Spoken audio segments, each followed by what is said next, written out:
Hello, my beautiful gemstones. Welcome to Wednesday night's live intuitive oracle reading. I was putting the background up. I didn't realize it's another small one. The one that Smoochie got me was perfect size, but it was too heavy for the hooks. So I was like, I'll just get this really nice bookcase. It'll be great. And it's too small.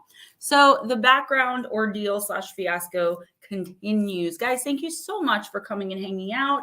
We have a new deck this week, the Sacred Earth. I used it for a couple of personals. It's beautiful. And before we get started, so I don't forget, because this has been at Ray's house since October, and I never got to show you all. So this is issue 6 of the Paranormal Press. I do think I'm going to be writing for them. And my article came out because of my handling of it. I think some of you saw this on Monday night, but there's the one picture. And he really does a great job with the pictures. My Encounters with the Jinn by Gemma Jade, and that's in the Paranormal Press magazine, issue number 6. It's got Crystal Blevins on the other side of the cover. She reminds me, looks a little bit like Lynn Wallington, right? When I first saw it, I was like, oh my gosh, Lynn, we're in the same magazine. Oh, no, we're not. So that's the best I can do with the background. I found my turquoise dragon necklace, and boy, do I need it, because I have been exhausted. That thing from last week that was kind of choking me out towards the end of the stream, I got some sage and some palo for it, but the palo I can't reach. But it's been giving me nightmares, mainly about attacking the baby and things like that. So I have nightmares during naps and at night not sleeping well. So I guess I really wasn't prepared to go out and run errands with my mom today. I did run into several several more than normal, but I love dead people. I don't usually vanish them. But I did collect some to cross over. But I am very tired. So let's say hi to everyone. And my tooth is still a little sore where they pulled the tooth, but I would not miss Wednesday night for anything, literally, guys. All right. Eris Manna, welcome first. Joe Stort, if you're still here, I hope you hang around and check out what we're all about. Love seeing new faces, new names. Jennifer Bowman, washed my AirPods and my backup AirPods. Yes, got to clean. Like, we have to clean everything all the time, because you don't understand how mess, clutter, AirPods, it's energy, sound waves going into your ears and essentially into your own energy / body. You want to keep it's true, guys. It really is. The cleanliness really is next to godliness. And if you don't believe in God or godliness, it's definitely connected with the universe, for sure. Shelly Montgomery, welcome. Ghostdragonzw, Nutslap, hi. Jules Facets, what's up, sweetie boo?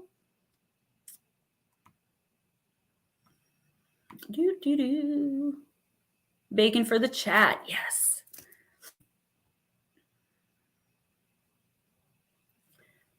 Who else? Is that who we got right now? Perfect Imperfection, Vera Ray, Blue Crossroads, hi. I hope you're doing well. I've been thinking about you a lot lately. All good thoughts. You're definitely in my heart and my prayers. And Edna, Richard Elmore, Josephine Van Dam. And is that it? I wonder what's up with Lotus Girl. I thought I saw her in here and I haven't heard from her. Did I get your email? Little protection from your... Oh, I think I did get it. And then I did get it. Yeah, I didn't respond because I didn't actually open it, because I got caught up in something else that was going on through my email. Somebody put my email in to say that I needed a magic helper, like a magician, to follow me around. It was definitely a prank, but I got aggravated with it because I felt like it was somebody kind of digging at me a little bit. But I did mean to get back to you. Thank you so much. That would be amazing. I am going through a lot here with this entity. I have to make some witch salt, but that takes a really long time. So I'm considering buying it off Amazon. I did that once before and it actually worked really well. Not well enough, because it wasn't even a year ago and I used it here, and here we are. So Tracy Triton, what's up, sweetheart? I'm going to bring in the man of the hour. Yeah, I am. There he is. I'm sorting the receipts out. Hi, everybody. Hey, I got to get my money, man. I got all my jewelry back, guys. So I wanted to show you these earrings. I love those. Those are nice. This one you can't see, but they got like the eye in the middle. I just was like, oh, they're going to look nice with this shirt. I'm so glad you're wearing my dragon finally. Brings back turquoise dragon. I got the triple moon goddess necklace that Edna gave me. I was going to wear that tonight, but I needed the turquoise, the protection. So guys, did anyone else come in? If I missed anybody, I am very sorry. Hello, Vera Ray. Peekaboo. So if anyone has to leave early for any reason, doesn't think they're going to be able to hang out, just let us know. And we'll try to get you in earlier. Looks like my Wi-Fi is going wonky, which it never does. Of course, it's Wednesday night and I'm channeling, so bear with us. And Stephen, if you don't have anything else to say, I'll get started. Yes. Your first two is Andrew, if he's here, but I think he's come back in yet. But Anna was the second person in, so go ahead and do her. Mine started with Eris and Joseph. That's why it's better you take the list too. Yeah, so well, I get in a little early and check as soon as you put the, put it up. I go and check it just to make sure anybody pops in early. Okay. Yeah. Cool. And that was one of them. You also watch on YouTube, so yes. I don't do that because for some reason it just confuses the heck out of me, and I just would rather watch from the StreamYard. So okay, Anna, I'm using the new deck, the Sacred Earth Oracle. Mike Roberts said he'd be in tonight. I hope Batmom comes in. Lotus Girl, Casey, and Arlene. I know you guys are listening. And Anna, I still have not been able to send out your large Christmas gift. The box, but it is coming, okay? And I don't know if you got your books yet. Perfect. We can slide you in. Yes, that's fine. That's why I ask, because I always feel so bad when people have to leave after they've hung out for a while without a reading because, something comes up or they're just really tired. And I want to say I did a reading for myself and 2 other people with this deck so far. So 3 readings, and every single person got this card, and it's a proof to what I've been saying about us light workers. Let me just go turn off the big light so I don't look so glow in the dark. So everybody doing good, I hope. It's raining here. It's not raining. It's real misty. Okay. So it's proof of what I've been saying about us light workers and how we're kind of in a waiting period in our dark nights of the soul, where we're going to be coming out of it soon, as long as we prove to the universe that we've in fact learned the lessons. I still am bright as heck. I'm gonna have to fix those lights. So anyway, we're in a holding space, a limbo, right? So I'm gonna read this card for Anna, and then I have to push my lights back a little bit. I was in a rush tonight, guys, so I'm a little whatever that means. So you got ready but waiting, Anna. There are no numbers to these cards. They do go in alphabetical order. So ready but waiting. There is no rush. Bide your time and be ready to act. Observe and build your stores of knowledge, energy, and resources. Resist being goaded to act before you are ready. You have not missed your chance. Prepare and be poised for an opportunity. Confident is not being certain of success. It is being prepared to give something your best shot, right? And that is definitely a lesson I have to learn. The spiritual meaning, you are protected by a higher power, and that is why everything seems to have come to a standstill. It is said that there is a time, reason, and season for everything under heaven, and this is true. When the time is right, all will clear and things will progress easily. For now, patience is needed. The time is coming closer. So ready but waiting for you for this week. And Edna just says kind of, I'm getting stand your ground, which is a whole different message that we'll get into. Kind of like I said, light workers, star seeds, all of us in this community have really been at a standstill for quite a while now. And I think because there's a huge, massive change coming to the collective that we're all individually contributing to. So we're all kind of stopped and stuck waiting for the universe to move this person into our path and move this opportunity into our line of sight. And as frustrating as it may seem, I definitely feel like the better coming out of these dark nights of the souls for the majority of us is going to start around the end of February, the beginning of March, just based on the astrology itself, but also just what I'm being told and what I intuitively know. So this week, though, the specific message I'm getting for you is don't let someone try to talk you into doing something that you aren't ready for yet. This could be the smallest to the biggest thing, but I do think it's something very significant because the stand your ground that keeps coming in, stand your ground, stand your ground. And that's really what you have to do, right? Hold your space, stand your ground. It doesn't mean you have to say no. It means that more than likely, whatever this is, you're undecided. For this week, especially we're in a Mercury retrograde, stay undecided or try to make the decision. Slow and steady will win the race for you. Anybody who's trying to rush you to do anything, to say anything that you aren't quite ready for, honestly, maybe you should reevaluate that relationship or friendship, whatever it may be. Those who mind don't matter. Those who matter don't mind. And if someone's rushing you into something you're not prepared for or you're unsure of, then again, reevaluate what they mean to you and what you're supposed to mean to them, because actions do indeed speak louder than words. Let me just back my light up a little bit, guys. Sorry. Again, I was rushing around like crazy and I'm a bit unprepared.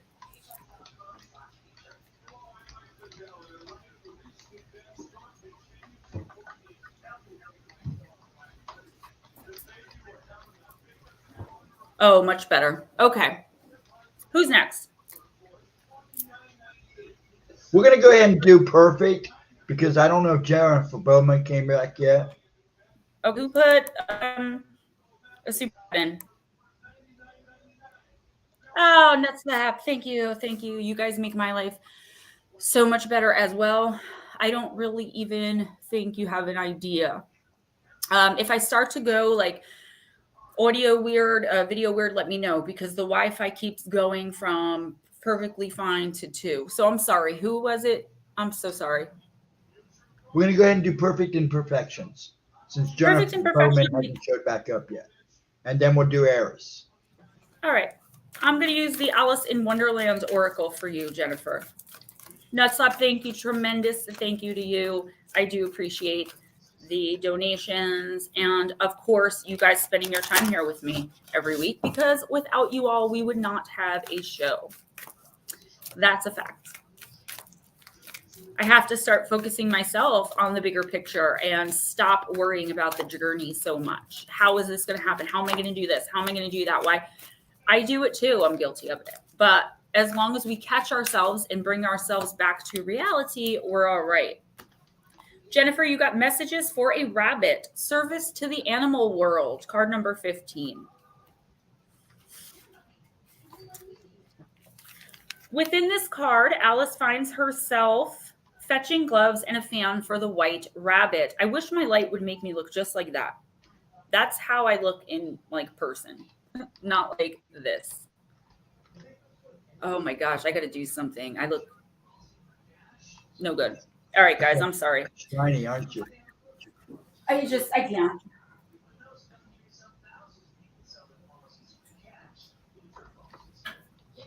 I promise I'm done with the lights now. For some reason, it was really bothering me. That is much better. Okay, sorry, Jennifer. I mean, yeah, Jennifer, right? No, we're doing perfect imperfection and then Jennifer. I'll get her. Perfect imperfection. I do apologize. I promise I'm focused now, okay? Within this card, Alice finds herself fetching gloves and a fan for the white rabbit. While she hurries to help the strange little creature and she begins to imagine her cat, Dina, giving orders. Alice wonders what she might be commanded to do once she returns home. In Wonderland, the lines that divide humans and animals are very, very blurred. When this card comes to you, it suggests that you can also understand the needs of creatures, animals, and wild things. By stilling the human world about you and tuning into the greater world, the energy that is all around us, you will know what's needed. This card also suggests time spent with creatures who are not human. You will become very close to a beloved animal, perhaps a pet or an animal you simply take care of. You delight in their company and in taking care of their needs. You will be fascinated with the way in which they communicate, and you will learn more about what they mean when they can go around their usual habits. In short, you will become more attuned to the non-human world. And I don't just think that this means animals, and I'll get to that at the end. The lines between animals and people are beginning to grow less and less visible, as it is in Wonderland. You will help animals. They will appreciate this, and you will be rewarded with a greater understanding, deeper connection, and many delightful moments as you come to know each other. Jennifer, this is perfect imperfection. And then you'll be next, I think, after Eris. I'm not sure. When this card comes to visit, you will be gifted with affection, loyalty, and an expansion of your world. Stay aware of animal visitations, for Wondrous Spirit is speaking with you through their pure and wild presence. The divination, animal communication, a proximity to animals, enjoying the company of animals, an interest in animal behavior and symbology, feeling drawn to animals more so than humans, intuitively understanding their needs, rewards of friendship, closeness, and trust. Now, thank you, Eris. So perfect imperfection. I'm not sure if you have an animal or a pet in your life. I am kind of getting a feeling of domesticity. So a domestic animal or pet. What's up, Batmom? But honestly, from the second I pulled this card, that's why I asked a couple of times if it was for you or for Jennifer, is because the message is super important. And that's that you're not only going to be tuning into animal energy, you may be getting these psychic knowing type of things happening with spirit, with other human beings, and with plants and insects as well. I know this is an odd reading, but I guarantee you by the end of next week, you're going to be like, holy crap, that's what Gemma was talking about. There is some sort of awareness opening up in you for the non-human world. And again, that could be spirit, animal, plants, insects. You don't even know. You could run into a cryptid. I don't know. But there's definitely an inner intuitive knowing this week specifically. So if you're already very in tune with your surroundings and with people's energy and all that kind of stuff, it's going to be amped up. But the main message here, and the really important part, is that it's going to be for a reason. I feel as though there's someone in your life that is really being insincere. Okay. And I feel like you are finally going to either confront them or break off the relationship, end the friendship, whatever it may be. Quit the job. It could have something to do with work, because you're finally taking your intuitive hits, your psychicness, your psychic knowing seriously. And that's what the universe is asking you to do. That's your test for this week. Take every intuitive hit that you get seriously and understand that you're feeling all of this for a reason. To confront doesn't necessarily mean to be confrontational, right? You can confront someone with love and with kindness. And that's kind of what you're being called to do. Stop pretending, stop dumbing yourself down or dimming yourself down, really, and pretending to these people that you don't know they're full of poop. Let them know that you know. Oh, thank you, Luisa's miscellaneous videos. These are the same ones from last week. I usually change them, but everyone loved them so much, I decided to keep them on. Who's next? You're just going to have to keep telling me. Jennifer Bowman. Okay, I'm a bit distracted by a few things going on here, guys, so just bear with me tonight. I do appreciate you. Jennifer Bowman, let's do Deep, Dark, and Dangerous. Oh, nice. Hold on 1 second. Imperfection, nice. This is so relevant, especially with that last week's reading. Wow, wow, wow. Yes. Blue Crossroads, did anyone else have this issue? Gemma Jade, your video has frozen a bit off and on, but your audio has not gone down at all.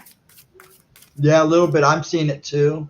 Well, you have to let me know that. You're supposed to let me know. Because, I think that's when the Wi-Fi pops up, probably. Yeah. But I guess if you could still hear me, as long as you guys can still hear me, then that's okay. But Steven, let me know. Yeah, if it gets bad, I'll let you know. Okay. Oh, yes, girl. Yes, I am, Miss Smoochie. Thank you. Guys, as long as you can hear me, I think we'll be all right. Roger Blair. If it gets too bad, though, I will certainly go out and come back in. Well, he has to take a list, okay? That's not easy to do.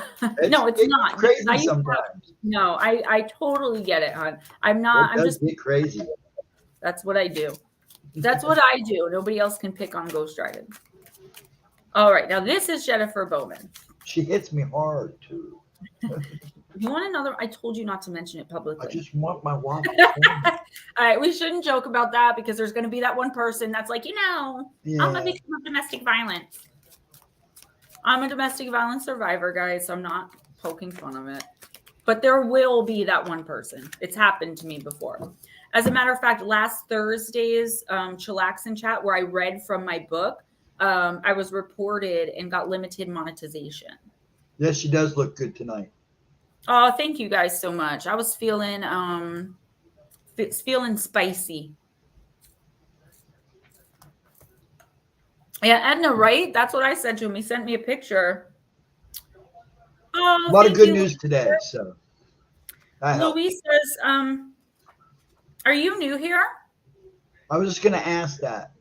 And thank you so much. Some people really enjoy my pictures on Facebook and some people get annoyed with me. But I'm like, look, I weighed 76 pounds 6 years ago and was losing all my hair. So I'm proud of the way that I look. And sometimes I like to do spicy and and get dolled up. What can I say? All right. Jennifer Bowman. This is also a really important card. It's the card of Skyla. It's number 8 in Deep, Dark, and Dangerous. It's the card of resilience. Louisa Fall. Oh, okay. Herbies, hi. Life throws adversity at you. There is no escaping this. Yet building resilience allows you to handle this much better. Building flexibility is a key to developing resilience. Righteous anger is not shameful. Sometimes you get caught between a rock and a hard place. You need to make a decision between two poor outcomes to get where you need to go. The devil you know, right? Most people who know of Skyla were introduced to her through Homer's epic, The Odyssey. Odysseus wants to return home with his men and is told that he will have to pass through the straits of Messina, close to two monsters, to do so. Skyla guards one side of the rough and narrow waters opposite Charybdis, another monster in the shape of an inescapable whirlpool. It is said that the two monsters were in an arrow's range of each other, so that if one did not get you, the other certainly would. So, who was Skyla and was she always a monster? There are a number of origin stories of Skyla, but again, most relate to a woman being jealous of another, of course, and harming her enough that she becomes monstrous, a repeating motif in the ancient Greek world. Before she was turned into a monster, she was the beautiful sea nymph daughter of Phorcys and Ceto, deities of the sea. They were also the parents of the Gorgons. In one myth, it is said that Skyla was transformed by Poseidon's wife, Amphitrite, by placing a poisonous potion into the pool in which Skyla bathed. Poisonous potion in the pool. Poseidon had his eye on the beautiful Skyla, and Amphitrite, I can't say her name, and Amphitrite became jealous. The second myth featured the handsome Glaucus, a sea god who fell in love with her, but whom she rejected. He asked the sorceress Circe, whom he was friends with, for a love potion to assist him. Circe, however, was in love with Glaucus herself. Instead of the love potion, she created a drink that turned Skyla into a monster. Skyla then became a frightening creature whom no man would ever find pleasing. She developed 6 heads on a long snake-like necks, and each of these heads held a mouth with razor-sharp, shark-like teeth. Her legs were girdled by savage dogs, and she no longer had a human voice but made the baying sounds of hounds. Guys, I'm sorry to interrupt, but that is a great point. If you're really looking to get something out of these, write down the highlights of your reading week by week and watch how you progress. I'm telling you, it's really something. Yeah, she really did get a raw deal just because of how she looked. Her legs were girdled. I said this already, but imagine this, girdled by savage dogs. She had a half crab shell that stuck out of the black cave and tumbled rocks she was perched upon. Odysseus asked the advice of Circe about the best way to pass the monsters and survive. Circe advised that both monsters were terrible and that loss of life would happen, but it was better to get close to Skyla and lose a few men than to lose everyone and the ship to the whirlpool of Charybdis. Homer writes of Skyla in Circe's voice, quote, "No crew can boast that they ever sailed their ship past Skyla unscathed. Skyla was not born for death. She is a thing of terror, intractable, ferocious, and impossible to fight." Mystery on, hi! Odysseus was literally caught between a rock and a hard place, yet decided that battling Scylla would be preferable. He and his crew sailed to the strait where Scylla and Charybdis were and knew that death was near. They sailed closer to Scylla, who rose up in rage and slaughtered 6 sailors. 1 man was taken by each of her heads. Scylla remained resilient and undefeatable. In a much later story recorded in Eustathius's commentary on Homer, it was said that the hero Heracles encountered Scylla during a journey to Sicily and managed to slay her. Her father, the sea god Phorcys, immediately applied healing flaming torches to her body and returned her to life. Again, Scylla rises, righteously ferocious, to thwart yet another pesky hero. Your plant companion is the sea onion, and your crystal companion, this is what it looks like, raw serpentine. Okay? I have some tumbled, but I don't want to have to lean up to get that. So this is serpentine. Guys, I'm doing these cute little love boxes for Valentine's Day. If you want to get one, hit me up.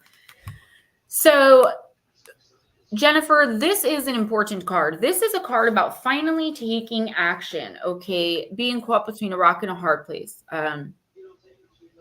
What else is it?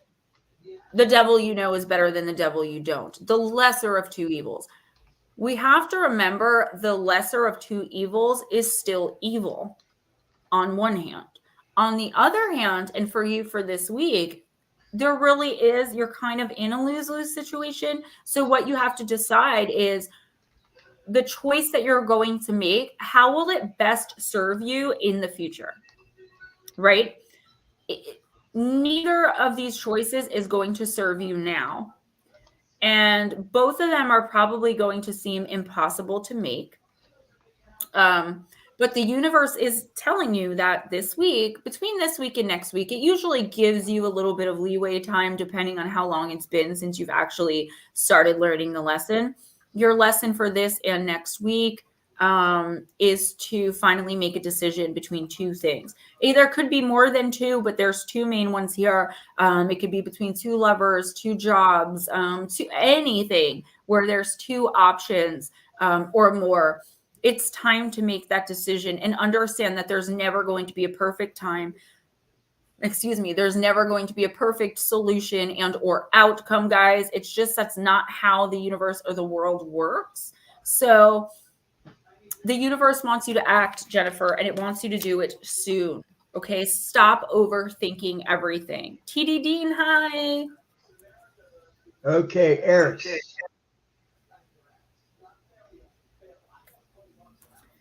Eris, let's use Sacred Earth for you as well. Yeah, push those love boxes, folks. I may order one. They're just a bunch of cute. I want to send it to somebody already now.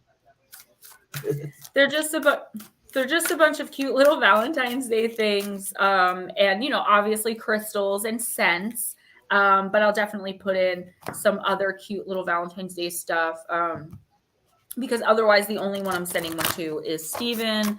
But I do need to know because I have to get the little tchotchkes that go in there. But there will be crystals. And Bat Mom, I owe you a chakra crystal kit, which I'm going to send because, again, I forgot to put crystals in your Christmas box. I put everything but. So from what I understand, everyone who got the smaller boxes, Arisha, Tennille's sister, we have to read for Tennille.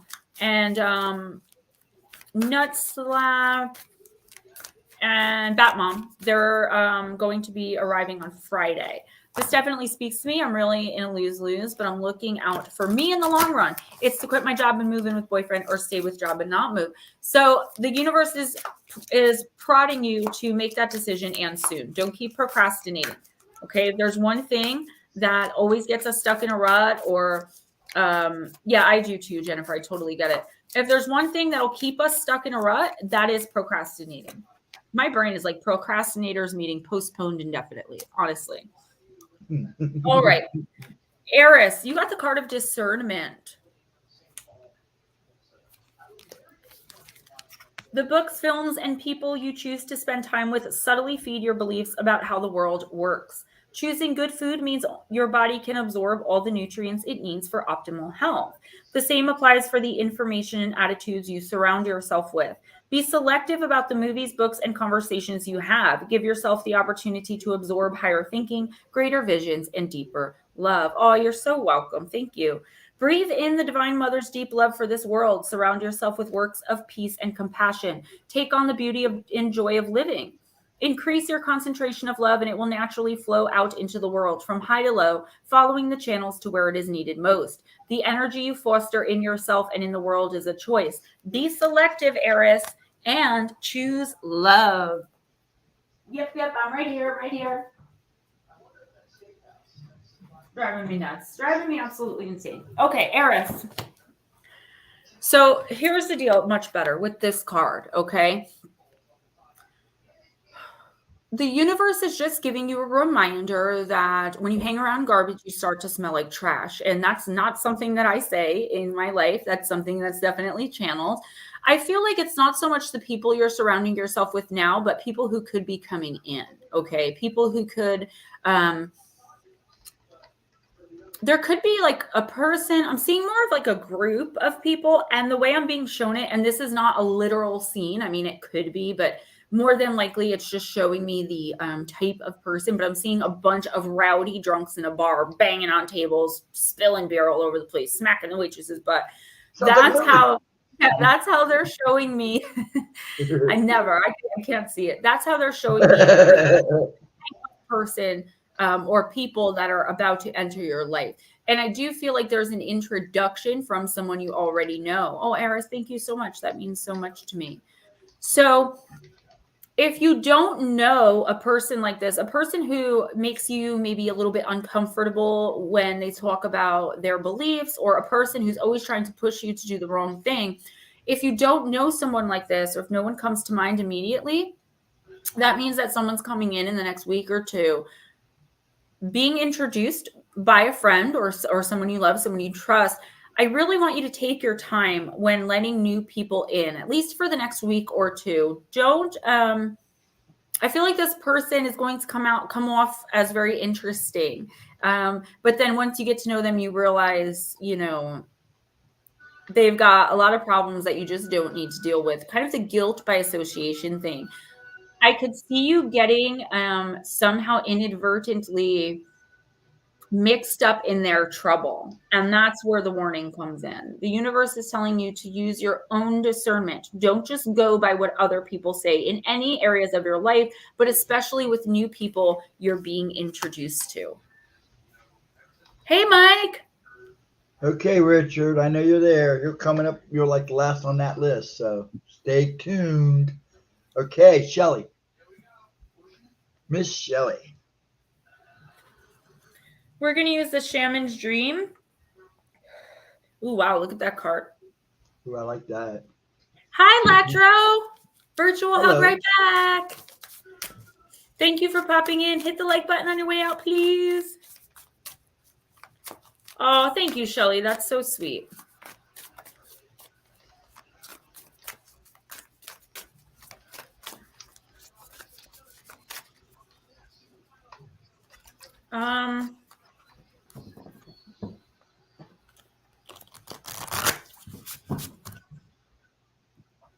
Who is this again? Oh, I have no idea. No, Shelly. Oh, Shelly. Shelly. Yeah, She said you could put her last, but I'm already pulling for her. So yeah, she's fine. We're doing good. We got a good list going. No, I did not. I did not see it. I was probably reading or channeling, but let me check. Which one was it? I'll look for it. Oh, here I'll you go. see it. I got you. You got it? Okay. Sending donation to PayPal. Oh, yeah, absolutely. And thank you so much for letting me know, because sometimes PayPal doesn't notify me for the most part. For some reason, I don't get notifications. So therefore, I end up not saying thank you and then feeling like a jerk when I finally realize that someone sent me money. So thank you for letting me know. And of course, take your time. I definitely understand, and I do appreciate it. Mike, no problem. I was running late. It's been a crazy couple of days for me. She's going to be late for her own, you know what?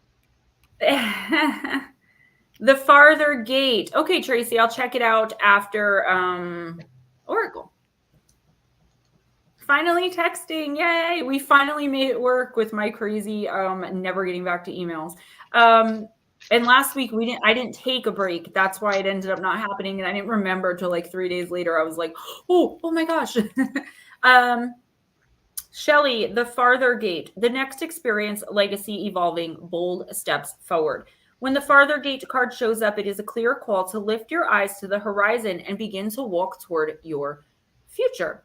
You are marching in place right now, stirring the dust, but not getting anywhere, Shelley. Trust that your forward movement will lead you to a new destination you have already set for yourself, but perhaps forgotten or neglected because of your everyday busyness. The farther gate comes to tell you that an ending is at hand and that you can leave the old behind. Let it peel away like an old skin you shed. Don't hesitate. Cross the threshold boldly and you will be rewarded. Even if you continue marking time instead of moving, you will miss the opportunity. Oh, if you continue marking time instead of moving, you will miss the opportunity. The gate is open.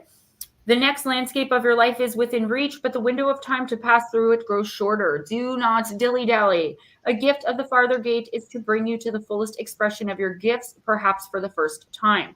It is an invitation to a sacred passage, to a new discovery, and both great challenges and opportunities.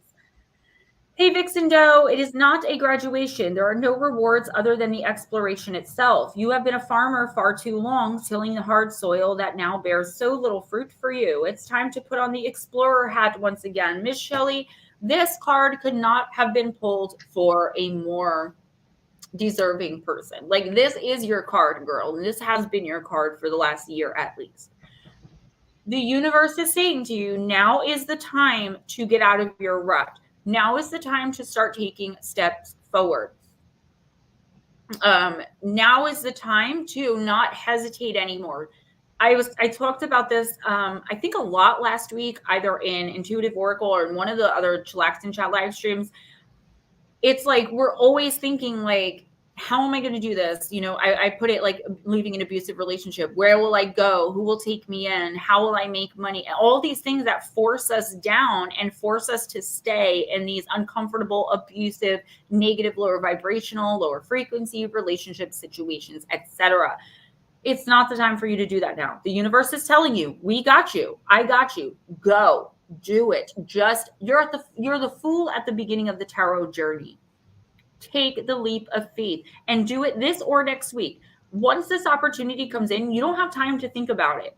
You either are going to do it or you're not, and the opportunity is going to pass, blow away in the wind, and land on somebody else's doorstep if you choose to not take it. You don't have time to contemplate. The universe is saying, just do it and watch how quickly your up-ins are coming in the best possible way. Watch how quickly your life changes for the better. You deserve this. Whatever this opportunity is, whatever form or shape it comes in, take it. You deserve it. You are deserving. Who's next? Nut slap. Smile. Jules, yeah, me too. Nut slap, I'm going to use the Oracle of Shadow and Light. Bye, Perfect Imperfection. Thank you so much for coming in and hanging out. Please hit the like button on your way out if you haven't already. Tomorrow, guys, at 11 a.m. Eastern Time, Bigfoot and Portals in the Woods, dedicated to Miss Smoochie Girl. And if I feel okay tonight after the stream, I'm going to be doing next week's video, filming it. And that is going to be extraterrestrial and the hybrid seeding programs, but a specific part of it that I don't want to mention in chat because it's a very touchy, triggering subject. It's about when they make you pregnant and then at 4 months pregnant, they abduct you and you're not pregnant anymore. That part. So it is a touchy subject, but I think it's something that we need to touch on. And I think, guys, the Chillax and chats starting next week are going to be Thursdays instead of Mondays, and the pre-recorded upload will be on Mondays. That's just a better schedule, and it seems to work out better for you guys as well. Well, I did collect some dead to cross over today while I was at Kohl's and the grocery store, and then I made them hang out while I took a nap. But then I couldn't wake up. And some of them are still here hanging out. Okay, nut slap. Okay, Mike wants to know, Jules, if you've seen that flickery, what we think is a fairy entity since you took that video, and that's actually a good question. I really hope I get to stay here this time. I've really missed you all. We miss you too. I didn't even know you were going anywhere. Guys, again, where's my tissue? Because I'm getting stuffy. Okay, that was the most proper nose blow I could do. I don't know. I was like, yeah, sometimes like, and some people are going to get mad when I say this, but I'm just kind of being facetious. You kind of have to treat them like little kids. Like, go play in the attic for a little bit. I'm tired, it's kind of like that. Okay. Sea storm, calm amid chaos. I think Mike asked the question, but I'm not sure. I could be wrong. I was talking to Nutslap today about how most physical mediums do die young, mainly with heart problems. Hanging out with the dead, even if they're good dead, it's never healthy because they do inadvertently and without even trying zap our energy and affect our energy, which affects us physically. The more I look into, because you guys know for most of my life, I didn't understand that I was a medium. I thought I was actually a psychic. I thought they were all the same thing. I didn't know. Then I shut off and turned to alcohol and drugs. So I'm learning a lot too. And there's physical mediumship, which is, I say I'm a physical medium, but there's something else I learned about the other day that I think is more me. So it's a physical medium, but also it involves being a psychic knower and mental mediumship, and all combined, it's called like a spiritual medium.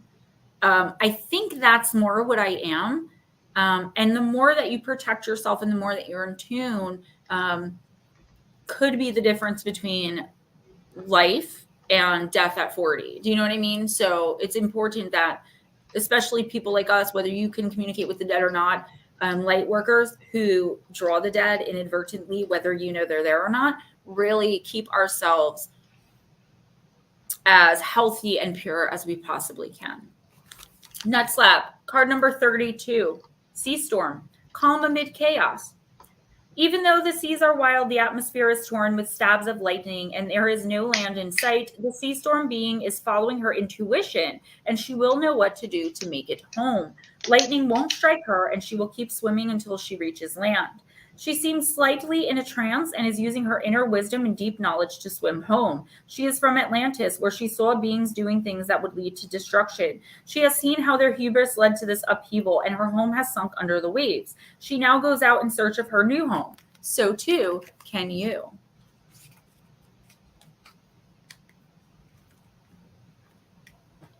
Yeah, and that's okay as long as you can keep up with keeping it off. It's very, very hard. And I got to be honest with you, eventually it will slip.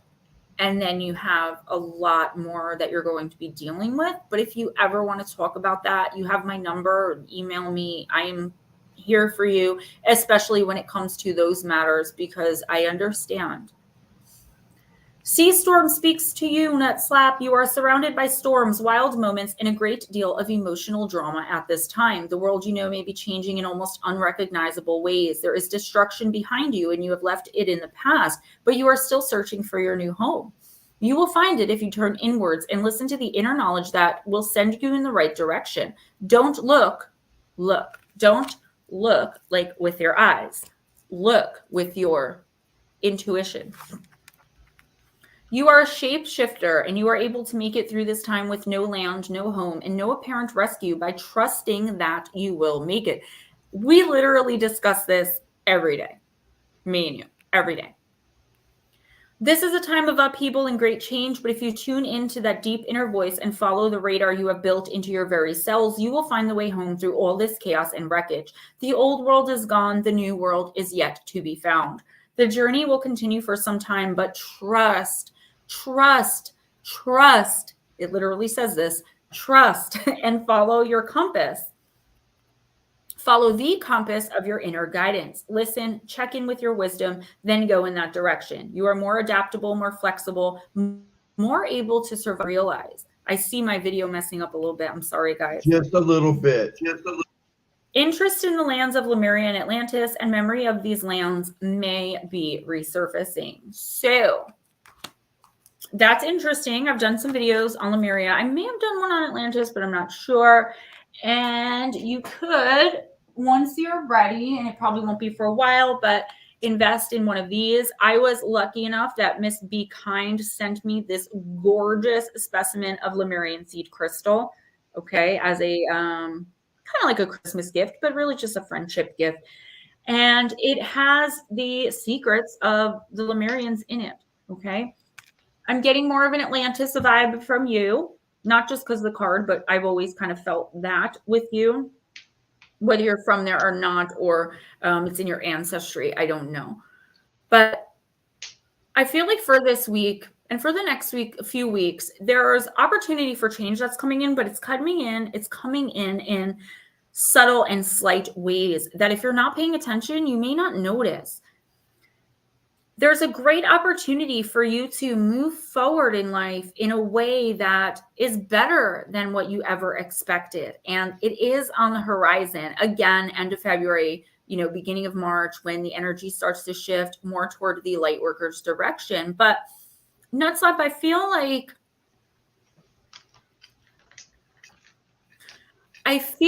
if you don't, well, I know for a fact, if you don't truly believe that, you're going to wake up tomorrow morning and there's going to be some kind of life-changing opportunity out there for you, then there's not going to be. Even if there's not that day, you have to sit there and tell the universe that you understand that it's just taking its time. But you have to also be open to the possibility that, for instance, just say you're trying to get your own apartment or you're trying to get your own place, right? What this would look like would be you expecting to make money at the job you're at, save enough money, and go out and find a place, right? That's how you see it happening. But the universe may see it as, you're going to move in with your best friend because, that person's wife left them and they need help paying the bills. And through that, you end up with a new job, a new romantic, there's going to be all of these opportunities that you're like, but if you follow your intuition, you'll know that it's the right thing for you to do. Even if your mind is telling you not to, follow your intuition always. And that's the main message for this week. Follow your intuition when it comes to accepting and rejecting new opportunities, because nothing that you're looking for is going to come in the way that you expect. And I know these readings are going a little long, guys, but Spirit's super strong and I have to get all of it out. Who's next? Okay, Jules. Jules, I'm going to use energy and spirit.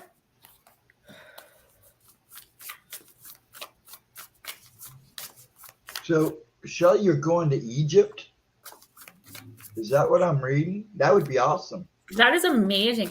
Do you know what's funny? If you guys look at my Amazon wish list, I just started really getting into Egyptian jewelry and Egyptian, not statues, just their mythos and their way of life. I've been drawn to that for some reason. I really do feel like I have a past life in Egypt, at least one past life in Egypt. Well, the Egypt history right now is really big. Everybody's into it, from alien theorists to everybody's, because a lot of stuff is being discovered again. Right. I mean, I didn't know that because, I don't watch the news. I don't read the newspaper or anything like that. It's just, for me, it's been like striking me, like almost every night I'm looking up different things, but it's just coming to me. And I was drawn last night to get some Egyptian jewelry. So I didn't do that yet, but I'm definitely going to.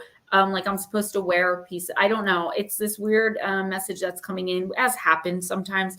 Nutslab says, thank you so much, Gemma. I know what I want. I just can't see the path. I'll trust in you. Trust in the universe. I'm only bringing the universe and your spirit team's messages through, honey. You can definitely trust me and trust in me. But when it comes to that path, you have to trust the universe. You have to say, this is what I want. I deserve it. Now bring it to me. And then keep making the next right choice. Yeah, Mike Roberts agreed. I need to go. Interesting story, strange. I was going to see if you wanted to go, Miss Gemma. Yes, that would be really strange if you're going to Egypt and invite me, because like I just said, it's been like the past month, these dreams about being there, when the pyramids were being built, and this like almost primal interest in their way of life. And I even ordered the Egyptian Book of the Dead, and it's just that would be crazy. I mean, what you're saying, geez. Fascinating, right? Yeah. I believe a lot of light workers, almost as many, come from the ancient Egypt type of era, more so than ancient Greece or Rome, and just like Lemuria and Atlantis. I really, really do. I feel like a lot of it started for a lot of us at that time period. I know it, I feel like it did for me. Like something happened to my soul in that particular lifetime or throughout those lifetimes, which brought me right to where I am today as far as my abilities. All right. Jules, you got card number 24. It's the card of balance, but you did get it in the Pixie. Sorry. shadow position. Hey, paranormal Pixie. That's okay.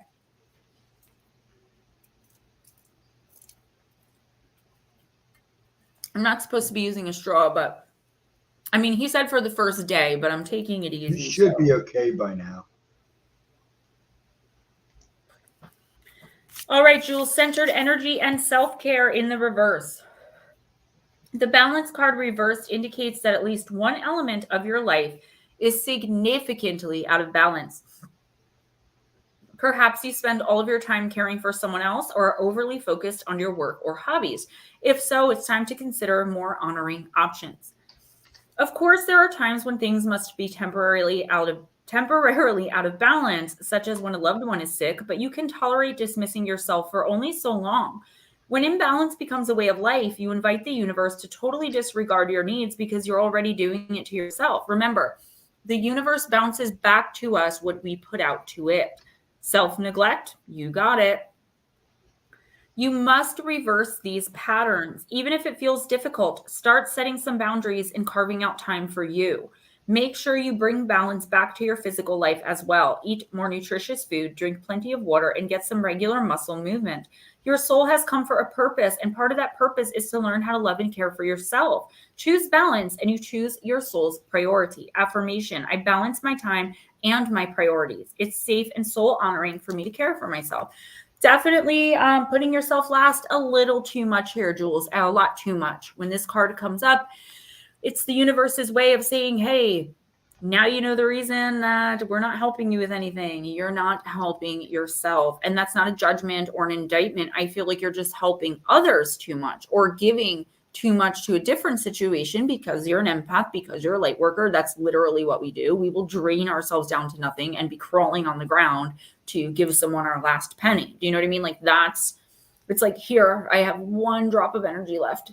Take it. You know what I mean? Like sometimes we martyr ourselves and we don't mean to.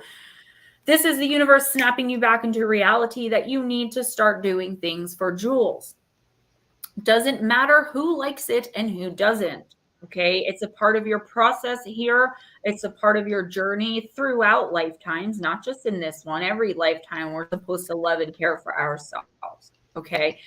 It's a very simple message, but it has serious implications. This is the universe giving you a warning. If you do not take care of yourself, you're going to end up in a situation and or position where you're not able to take care of yourself for a little while. The universe is going to slow you down and force you to take time for yourself if you don't start doing it. Dead balls accurate. Yes.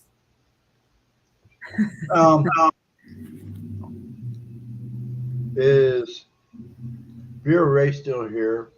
If she's not, I'm going to go ahead and put Pixie in because she can't stay very long. And then we'll go right back to the list, which would be Richard Elmore would be after that. Okay, so if Vera's not still... Yeah, so I'm just waiting to see if Vera answers. If she don't answer, then I'll do Pixie. Oh, there she is. Go ahead. Okay. Do Vera. Vera, Pixie, and try to get Batmom in soon as well. Okay. I want to get Richard in because I already called his name. No, that's fine. Vera, I'm going to use the Heal Yourself Oracle for you, my dear. And I hope you're doing so well. And don't forget, we do have to read for Lotus, but maybe we'll do that last.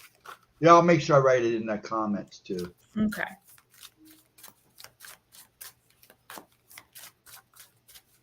I try not to do a lot on Wednesdays. So I don't answer a lot of texts. Because I try to spend the whole day in, not a full meditation, but like in quiet contemplation, meditation, bringing spirit in and things like that, to really keep myself vibrating on a higher frequency so I can help you guys through the cards. Bat Mom, I did completely forget to send you those meditations, but Stephen, would you just make a note, Bat Mom meditations, and I'll know what it means? So this is Vera Ray, and then we'll do Bat Mom. Or Richard, and then Bat Mom. Sorry, yeah. Okay, that's fine. You gotta just tell me. Okay, soulmate, card number 14, Vera. Open your heart and invite sacred love. Your soulmate is not far from you. To connect with them, you need, to open your heart, call them in, and have patience. If you are not ready to accept your soulmate, keep working on self-love. You will be drawn to your soulmate like a magnet and feel an immense sense of familiarity, like you have known them before. Your capacity of love will increase dramatically, and you will experience higher states of consciousness. No one can touch your heart in the same way that a soulmate can. It is important to note that your soulmate does not necessarily have to be a romantic partner. He or she may come in completely different form than you have ever imagined, but they will offer you incredible wisdom, growth, and expansion. Be aware that we connect with our soulmates when we are ready to truly evolve and move to the next level of consciousness and life experience. We attract them into our lives when we need to open our hearts fully and learn about unconditional love. This is more about self-love as well. Hey, DC Joey, Ms. Vera. I don't see a romantic soulmate. I don't know if you're married or single. I know you've told me, but that was a long time ago. It's hard for me to retain a lot of that information. And honestly, I try not to about you guys to the best of my ability so that when I read, I'm not tainted with outer knowledge, right? But I do feel like this soulmate is coming in the form of someone younger, and someone who is looking to you for help and or advice. I'm not sure if you met this person yet. I do feel like there's some sort of connection here besides the soulmate connection. So like maybe it's someone that you've come across. It's not someone you're close to yet. I don't think. I'm getting like weird message with that. So whoever this is, they'll be younger than you and they'll be looking to you for advice and guidance. And the universe is saying, are you ready to be able to kind of mentor someone in this way, to give of yourself in this way? If you are practicing self-love and taking care of yourself, then absolutely you will be ready. If you're not, it's time to start doing that and continue doing that. So you're able to help this person. You are meant to give the advice and wisdom, the clarity, the friendship, okay, that this person seeks and needs in their soul to help them evolve to the next phase of their life. And it's also going to help you. I feel like this is a start of a brand new path for you.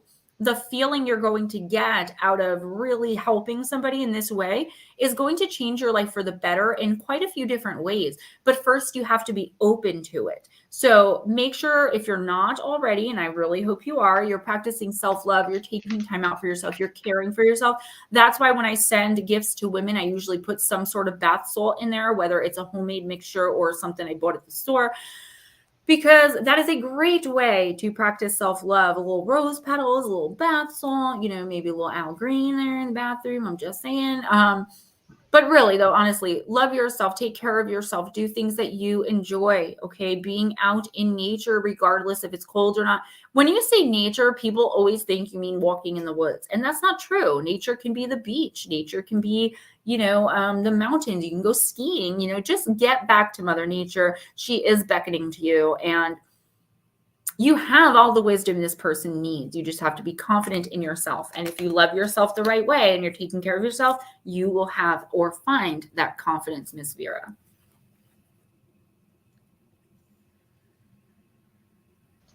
Richard. Richard, Richard Elmore, I am going to use the Vampire Oracle. As usual, the energy tonight is amazing. I just want to thank you guys for keeping the light up.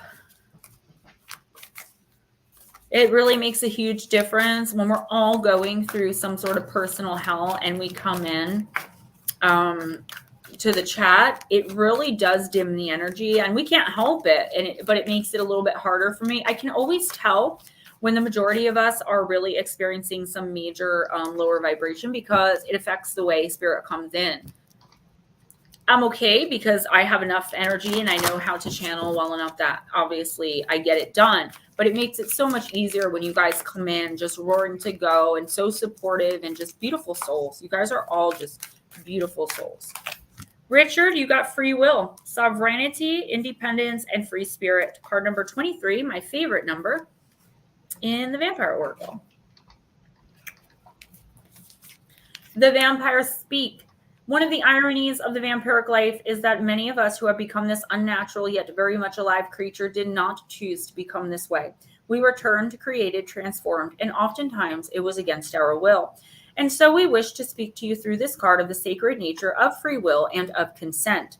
There are those who walk among you who may call witches, and within their laws is one which is to do with the consent and consciousness that must come with the casting of a spell. This casting that we do, the spell of the most ancient kind, must be carried out with consent or because of circumstances that impel the transformation. Your free will and the free will of others is sacred. If one is taken and transformed, a dreadful bond is created, and one which must be paid for, most often with pain. For to transgress the wishes of another is against the laws we have developed to keep us from falling too deeply into an abyss of depravity and cruelty. If you have had something occur against your will, you will feel something of your soul's vitality draining from you, for the soul needs its blood, its chi, its nifre, prana, too. It may be unseen, but the angels can glimpse it, as can those of you with preternatural sight. Free will is as sacred as the sacrament in the church, and to you, this is very important right now. If one has stolen fragments of your soul through the imposition of their will upon your own, strengthen your will at this time. Do not go with the flow, as they say, for this is an energy imposed by culture or by another soul who loves to have the energy of those who follow them at their disposal. A narcissistic, manipulative, lower vibrational person in your orbit. Okay, Richard?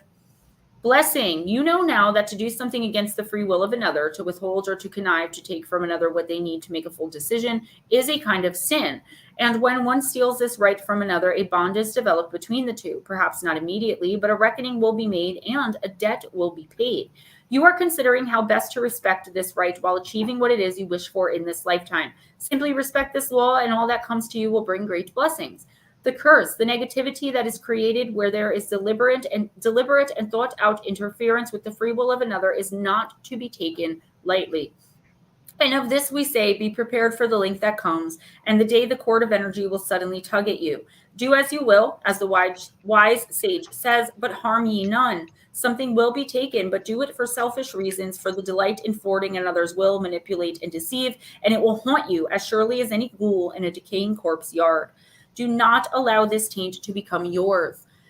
Remind yourself of your own dreams and desires, of the purpose that has asked to be expressed through you. Activate your ability to say yes and no without guilt and without fear. It is safe and easy for you to express and act upon your free will. There is a lot going on with this card, Richard, okay? The first thing is there is a narcissistic, manipulative person trying to connive you, or as we used to say in my favorite IOP group, finagle, okay? This person is trying to convince you that what's best for you is really what's best for them, but they're hiding it in this package of like, it's going to be so amazing for you, when really it has nothing to do with you and you have nothing to gain.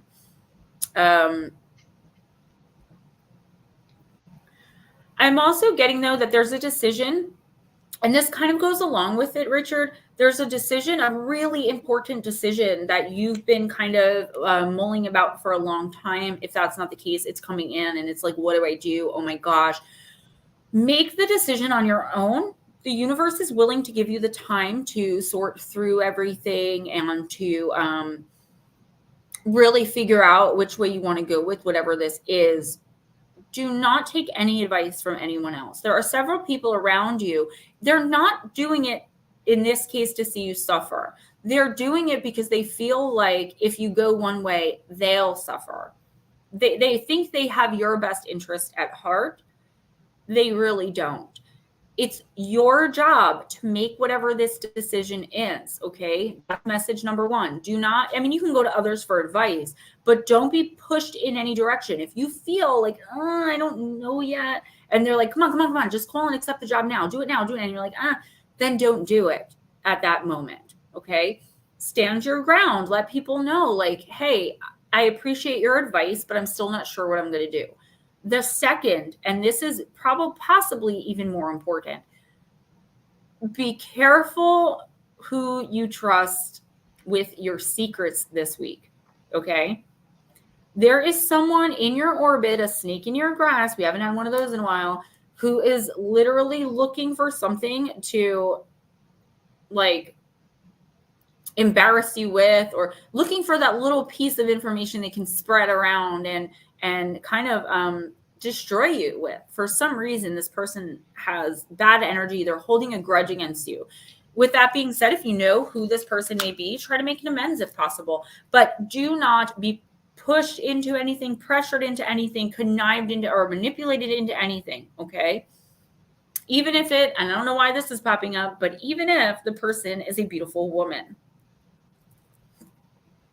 Ready? Batmom. I'm getting an echo off of you. I'm not. Hold on 1 second. I'll be right back. Batmom, I am going to use Myths and Mermaids.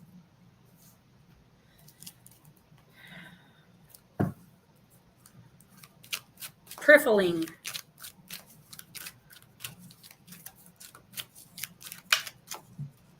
Tracy, what's your sun? Do you know your sun, moon, and rising sign?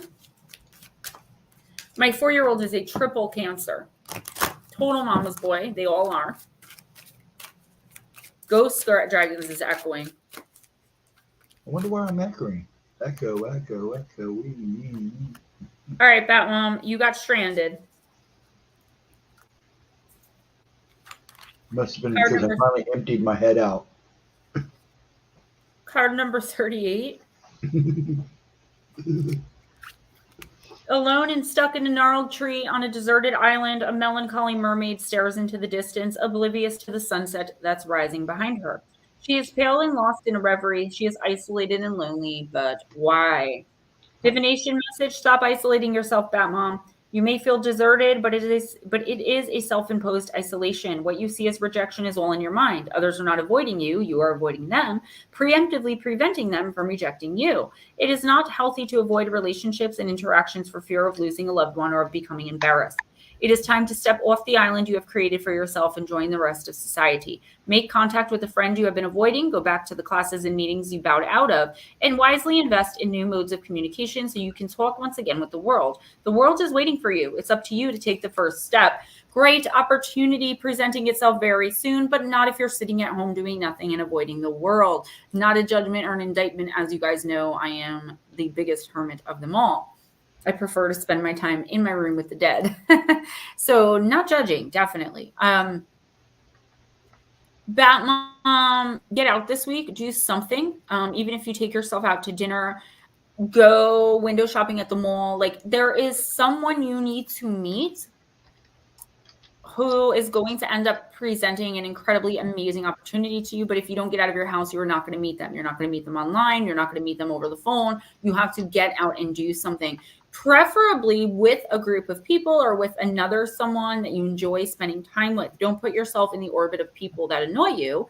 And if you can't find anyone at the moment who doesn't annoy you, get on out by yourself. Batmom, I totally get it. 1,000,000%. It is a coping mechanism. But the universe is saying there's an amazing opportunity, you know, outside your front door, but you have to get out this week and talk to people, communicate. Even if you go into a store to window shop and you talk to someone else who's in there, there is someone you are meant to meet in the next week or two. Okay, Pixie. All right, Miss Lara.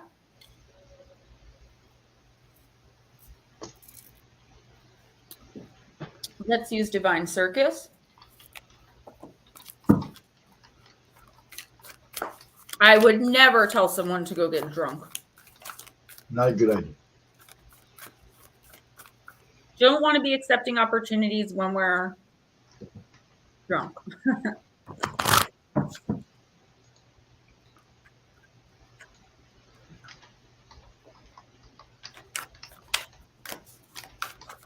This is when I wish that like teleportation existed so I could like teleport to Nevada, take that mom out, and come right back to Jersey when we're done.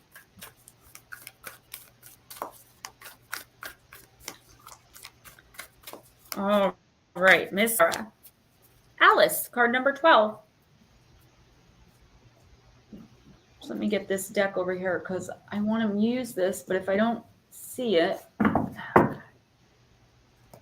All right. Card number 12 in the Divine Circus is the card of Alice. When your world becomes too small for your spirit, it can feel painful, like trying to walk around in shoes you've long ago outgrown. If you do this for too long, you can feel crippled with pain and unable to walk at all. You have a spirit that is outgrowing the worlds you've known and is yearning to experience new ones. The universe is responding to your spiritual needs to broaden your horizons with new friends, opportunities, and communities that are or soon will become available to you. You may welcome the unfamiliar or you may find it intimidating. You may wonder if you belong in those possibly strange new worlds, or you may feel like you've come home.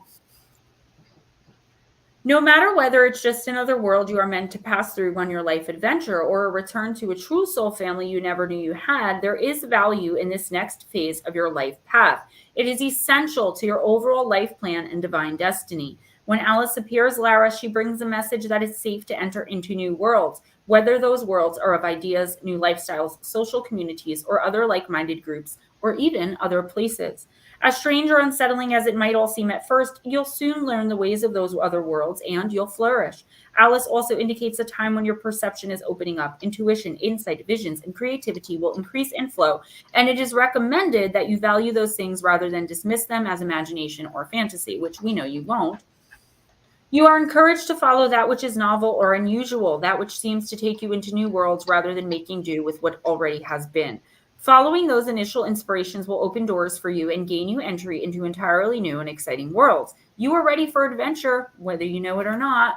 Holy moly, yeah. So, I guess the general theme this week so far is self-love and opportunity, and that is because the consciousness is shifting in our favor, guys. This is the first spark of it, right? Getting out there, meeting new people in order to experience new things, accepting opportunities that, this time last year we would never have imagined, we couldn't have imagined, or we weren't ready for.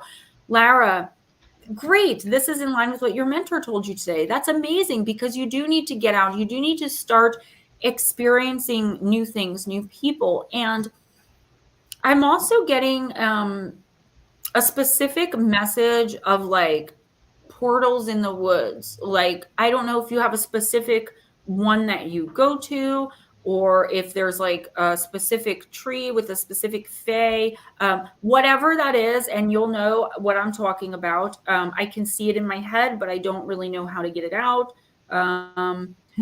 Blue Crossroads, Go Ask Alice was an incredible book. Okay. They're beckoning you there. Keep your eyes open for new insights, new ideas, sparks of new kinds of creativity. Get out and about, get back into nature, and really start connecting with people or doing things that, again, you never thought that you would do, things that are brand new to you, okay? That's the specific message that I'm getting there. Blue Crossroads, that's a great song. I don't know if any of you guys ever read the book Go Ask Alice. It's a true story about a young teenage girl. She's a straight A student. in school, but she gets mixed up with the wrong crowd. They were playing Button, Who's Got the Button at this party she was at, and she ended up getting the button, which was, 8 sodas, and 5 of them had acid in it, and the other ones didn't, and she got the acid one. She got hooked. She ends up a teenage runaway, homeless on the streets, doing A, B, and C for drugs. She finally goes back home. She gets clean, and they find her deceased from taking too much of a drug. They don't know if it was purposeful or accidental, but throughout this entire time, she kept a diary, and it was a real girl. It happened in the 1970s, and the name of the book is Go Ask Alice. And I don't remember who wrote it, but it is an incredible It is very good. I read it looking back, I was a little bit too young to have been reading it. I was like 12, but amazing book. Okay. Tracy Tritton.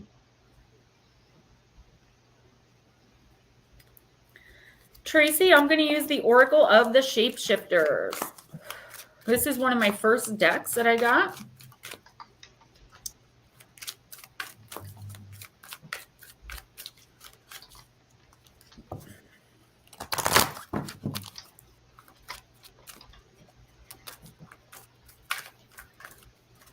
Oh, yes, Lara, how about next Thursday?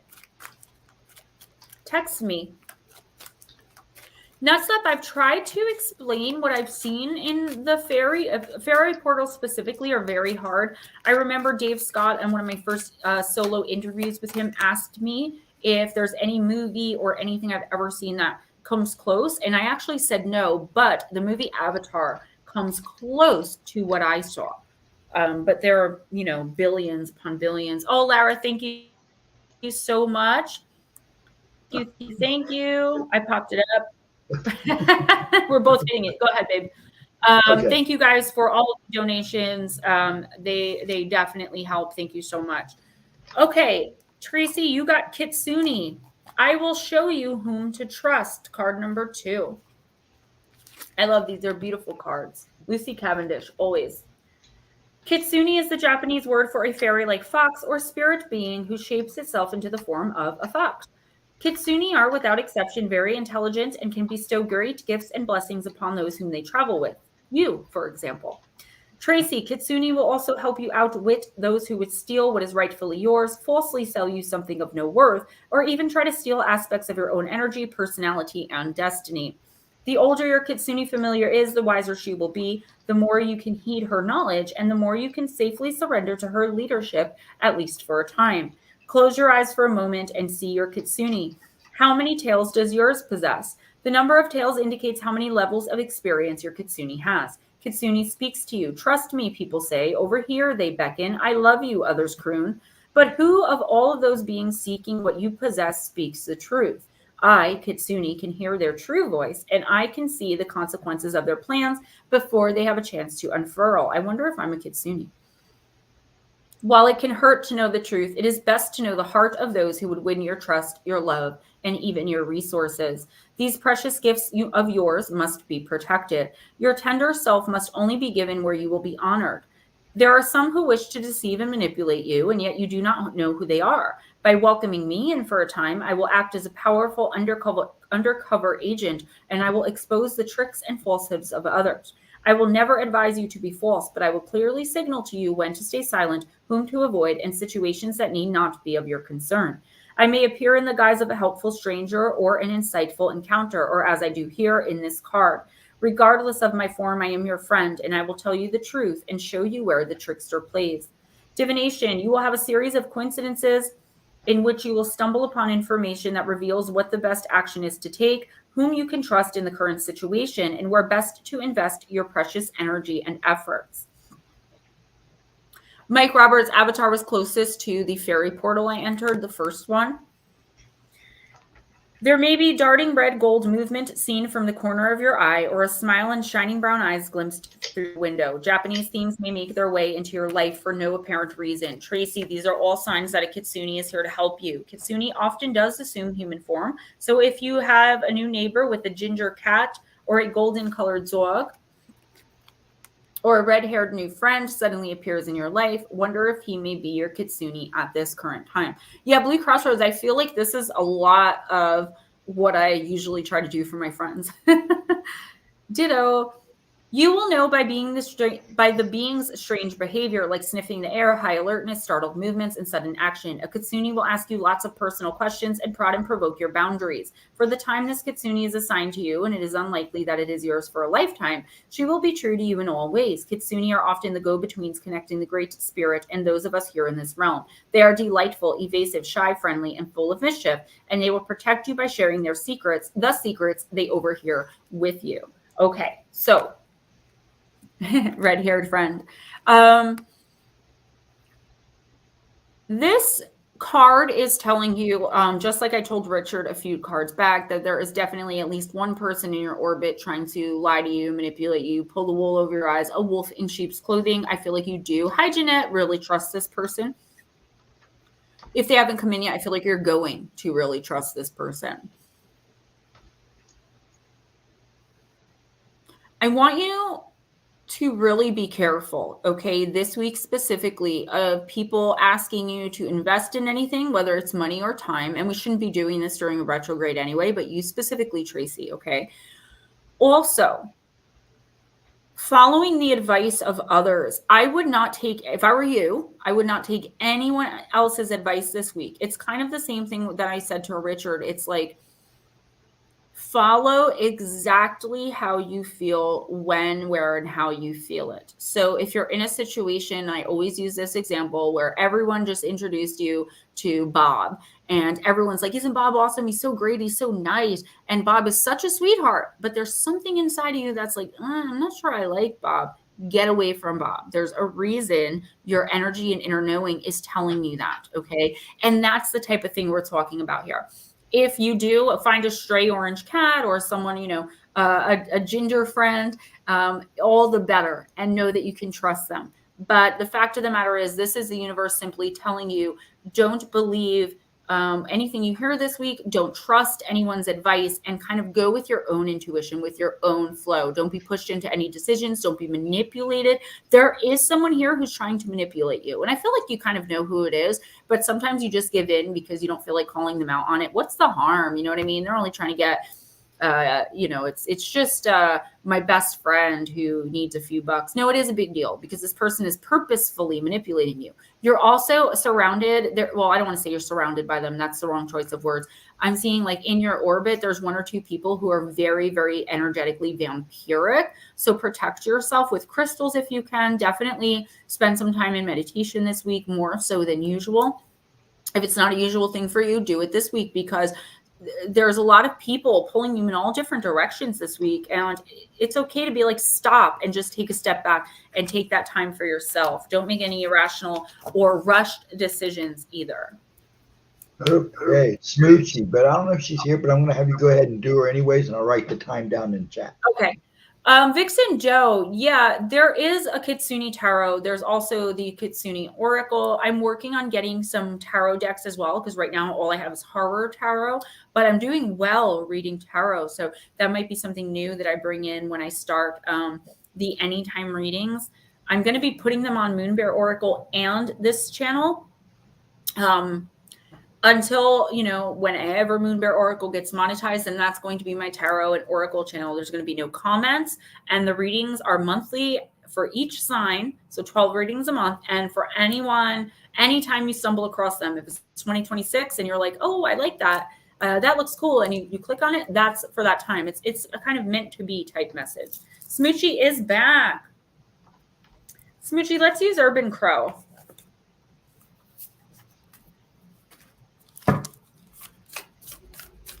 Oh my goodness. A peeping Tom named Tom. My neighbor's name is Tom as well. He's not a peeper, but he is fairly interested in our business. But he's such a nice guy.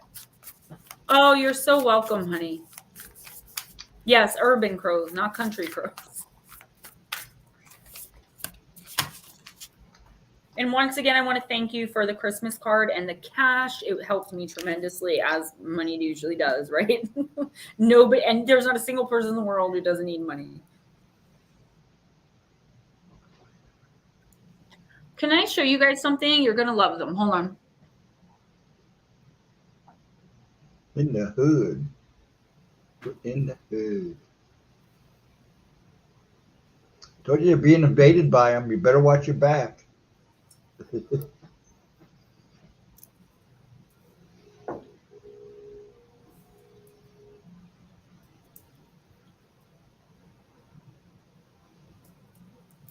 And I also got 2 Valentine stuffies. They were $1.25 each at the $1.25 store. Too cute. They're so cute. I love gnomes.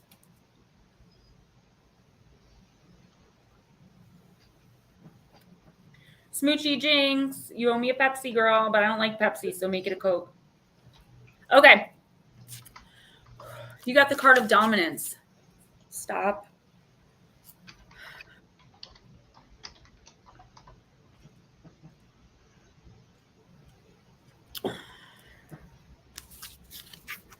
Card number 16.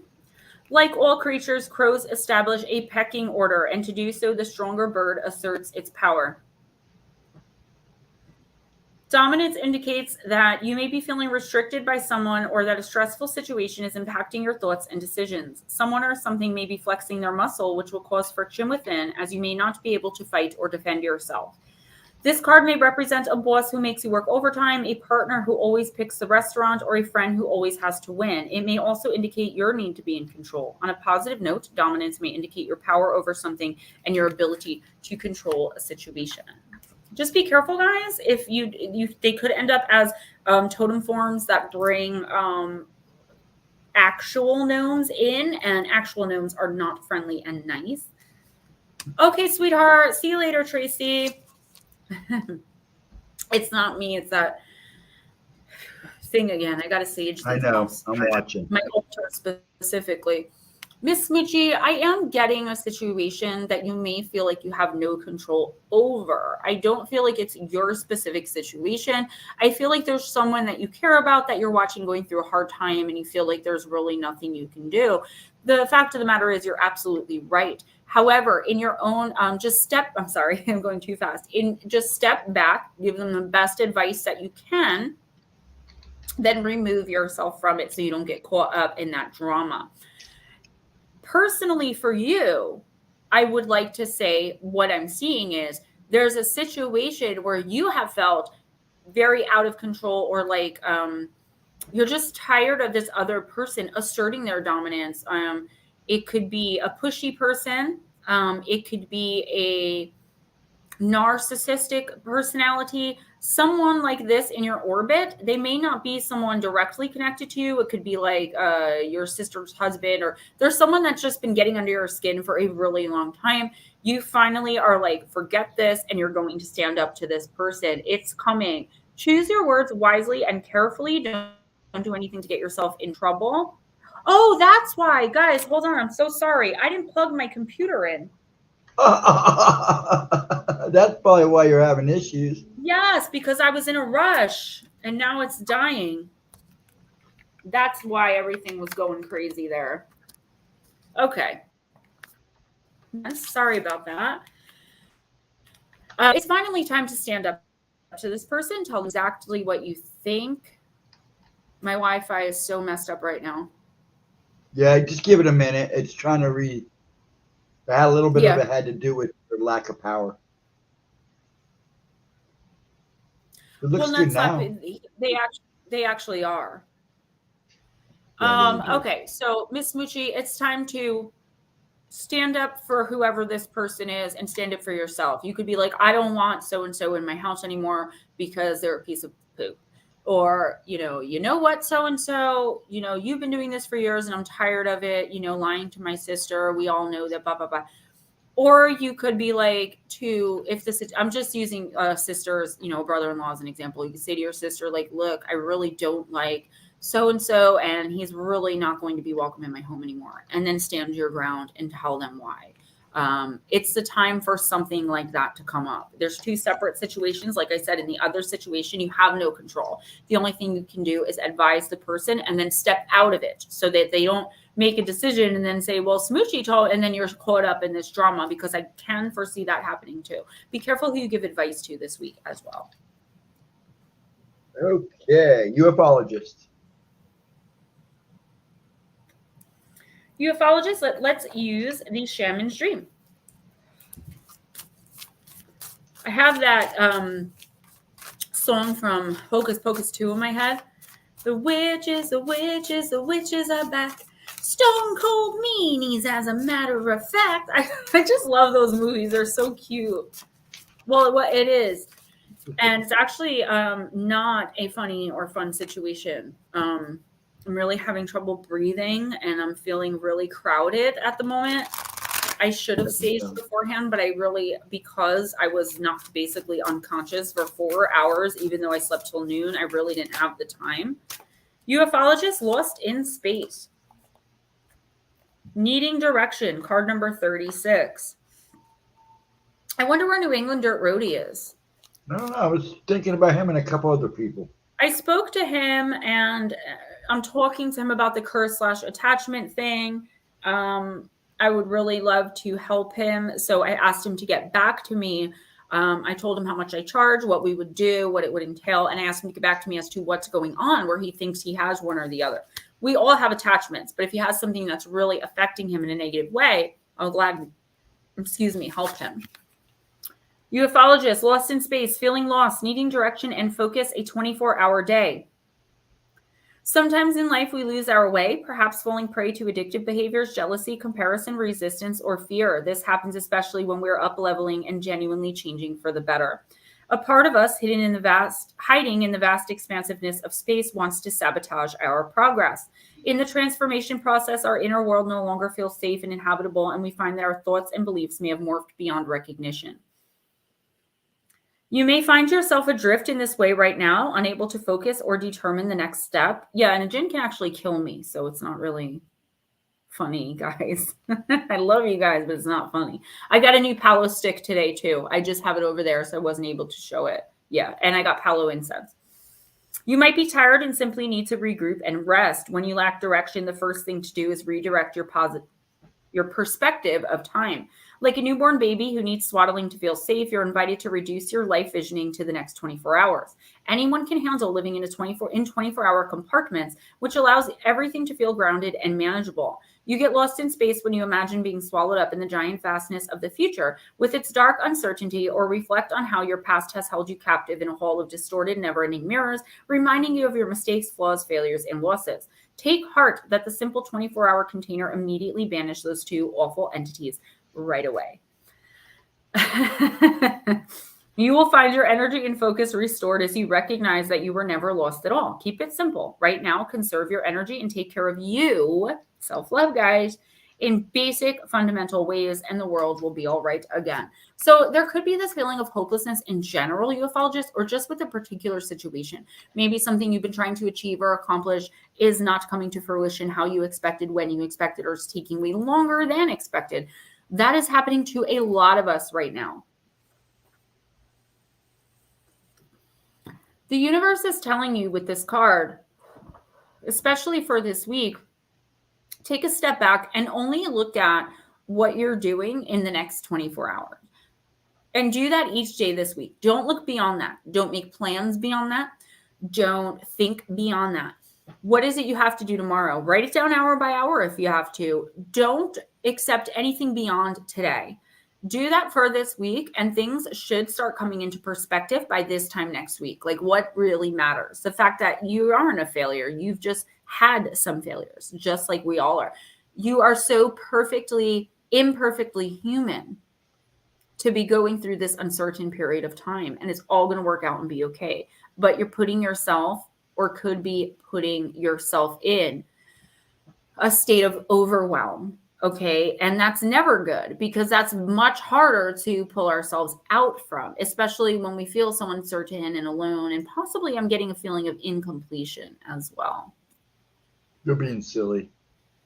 Oh, no, I know that. It's just, I'm I know you're having issues. If you guys could actually see and experience what I am, I think you'd understand a little better why I'm so like serious about it. But I love you guys. I'm not angry. I'm just saying, keep that in mind that, you know, if I were a normal person, I could probably be in the hospital right now from what I'm dealing with.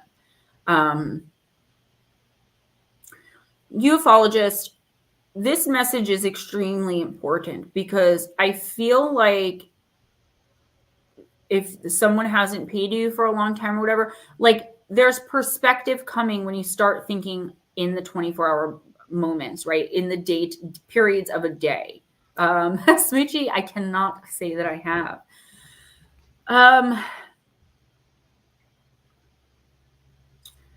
I don't know what the situation is, why you would keep working when someone hasn't paid you, but I have been in a situation before where I worked when someone didn't pay me because, you know, they were like, it's coming, please don't abandon me, you know, it's a new business, whatever.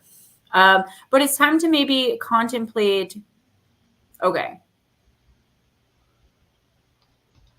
And I'm assuming you've sent them in. So, okay, here's what I want you to do. I want you to really think about this situation, okay? And I want you to have a way to approach it, a way to react to it, and the thought of a possible solution by the end of this week. If you're making good money and you don't want to quit, you got to think about the fact that you're not making any money. You're hemorrhaging money. And I don't want to get into your whole personal thing here publicly. But what I will say from what I'm seeing from your spirit team is that try thinking as far as, you know, like I keep saying, day to day. And I feel like a solution or like this major revelation is going to hit you. You have to address this issue. Perhaps a polite email, a strongly worded email, or going in person. You know, there is something that has to be done about this in your particular situation. It's like that time. So sit back for this week, relax, see what's happening, and don't think past today, okay?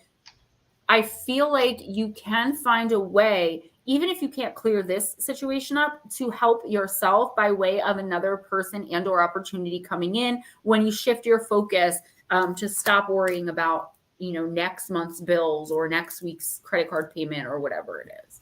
What's up, Crowley? Hit the like button on your way out, and thanks so much for stopping in. Yay. Okay, we're going to do Blue Crossroads. Well, ufologist, something like going bankrupt would be something that I'd see in your reading. And usually when you're coming into a place like my stream, and I'm not saying just my stream, a place like my stream, usually means that you're on a search for something, a particular soul path or journey of your soul where you're searching. 99.9% of the time, the universe doesn't allow such gigantic negative human things to happen to people who are in the end doing what they can to move forward in life and find their purpose. So I would honestly say that I don't see that happening. If I ever did see it come up, obviously I would tell you, and I won't steer you wrong. So there's a solution in this week, then in the next 2 weeks, if you can focus on, again, just 24 hours. What am I doing today? What am I doing today? What am I doing today? Every day when you wake up, okay? I'm sorry, who was it? Blue Crossroads.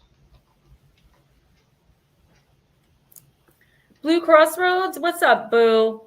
I'm so glad you came to hang out with us tonight. I'm going to use the Starseed Oracle.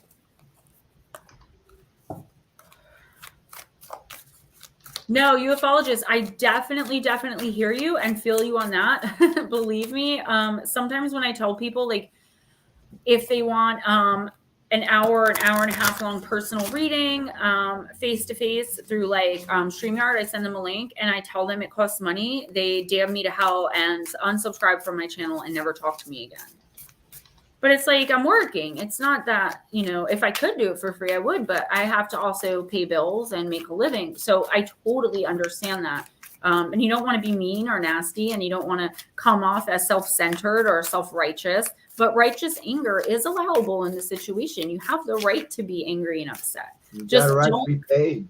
don't let it bring your whole spirit down. Think solution based, honey. Something will come to you this week if you can remain focused. I promise. The universe will not punish you or allow this to happen to you if you're doing the right thing. I promise. Believe that 100%, please. All right, Blue Crossroads. At 9:30, I'm going to take a quick break and go grab my Gatorade.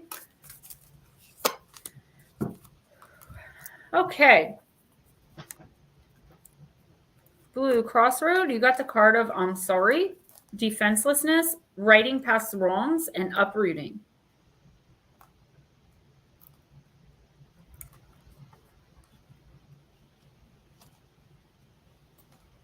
These cards are very tricky where they, because of the way, like they're in alphabetical order, but they're not. It's very weird. E, F, G, H, I. I'm sorry. Blue Crossroads, we are living in divisive times. When we're hurt and triggered, we tend to see things as a personal attack rather than an opportunity for healing. If we're to find true peace and unity, we need to drop our defenses and see things outside of right and wrong. As souls, we intrinsically remember unity and yearn for it here on earth. Perhaps this is why it feels so painful when we experience the exact opposite.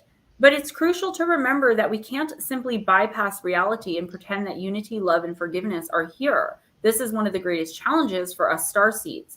To bring about unity, we must first acknowledge the ways in which both we and the world have been divisive, personally, ancestrally, and collectively. The shadows, hate, wounds, separation, severing wrongs, and sadness. You may be called to explore how you, your ancestors, or your society have consciously or unconsciously inflicted pain on others. To find a way to drop the armor around your heart and see things as they truly are for all people.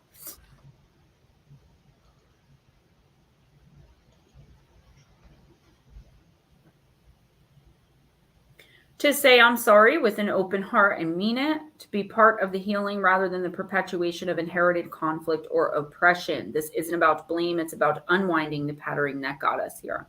You may be called to devote your time to causes you believe in or do some healing work on your ancestral line. How are you being called to drop your defenses and unwind past wrongs? So I'm getting a little bit of a different message here, and I'm sorry.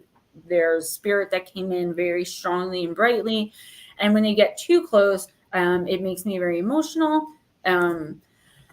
So Blue Crossroads, the card of I'm sorry for you, I am getting a bit of a different message. You could be, dwelling maybe on thinking that you did something to someone and now you can't make it right, or that's never the case, by the way. Like, you can always right a wrong. It doesn't matter what the situation is. I'm 100% certain of that.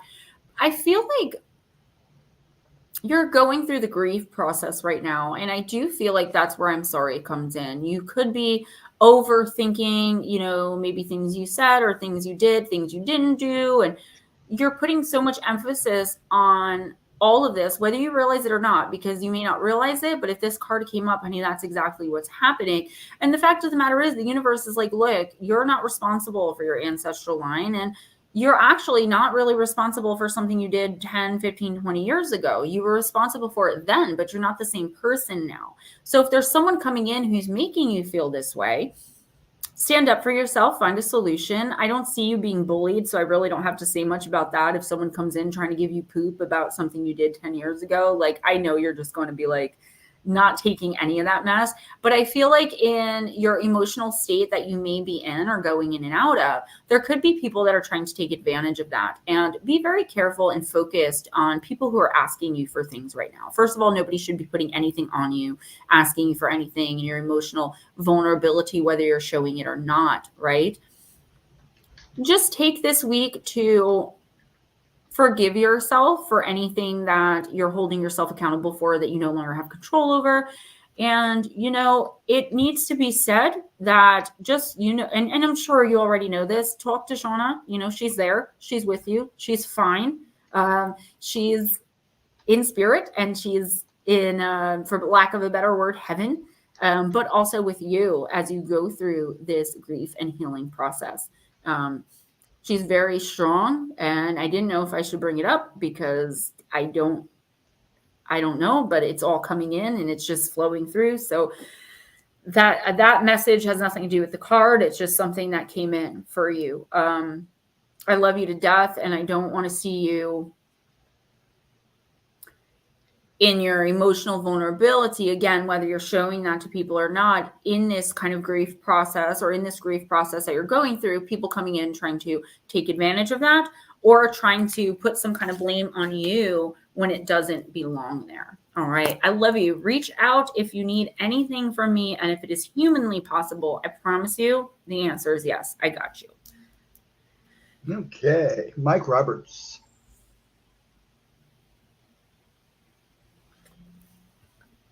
Mike, I'm going to use Shapeshifter for you. I like it in the hoodie, though. Looks cool. This one's got a nice big hoodie on it, though. You remind me of like the Kermit memes where he's like, do it. Do it. Do it. Hey, while we're on a pause here, I need to know if these people here, TD Dean, I know Ralph is coming and going. I'm going to have you do him, and I'll put it in the time and chat. And DC Joey and Janet. And then you're done, actually. Okay. Hi, Madison. Madison, my connection's not that great tonight either, so that's a bad combination. I'll put a reading for you at the end and timestamp it, okay? Mike, you got card number 40, little brother, little sister.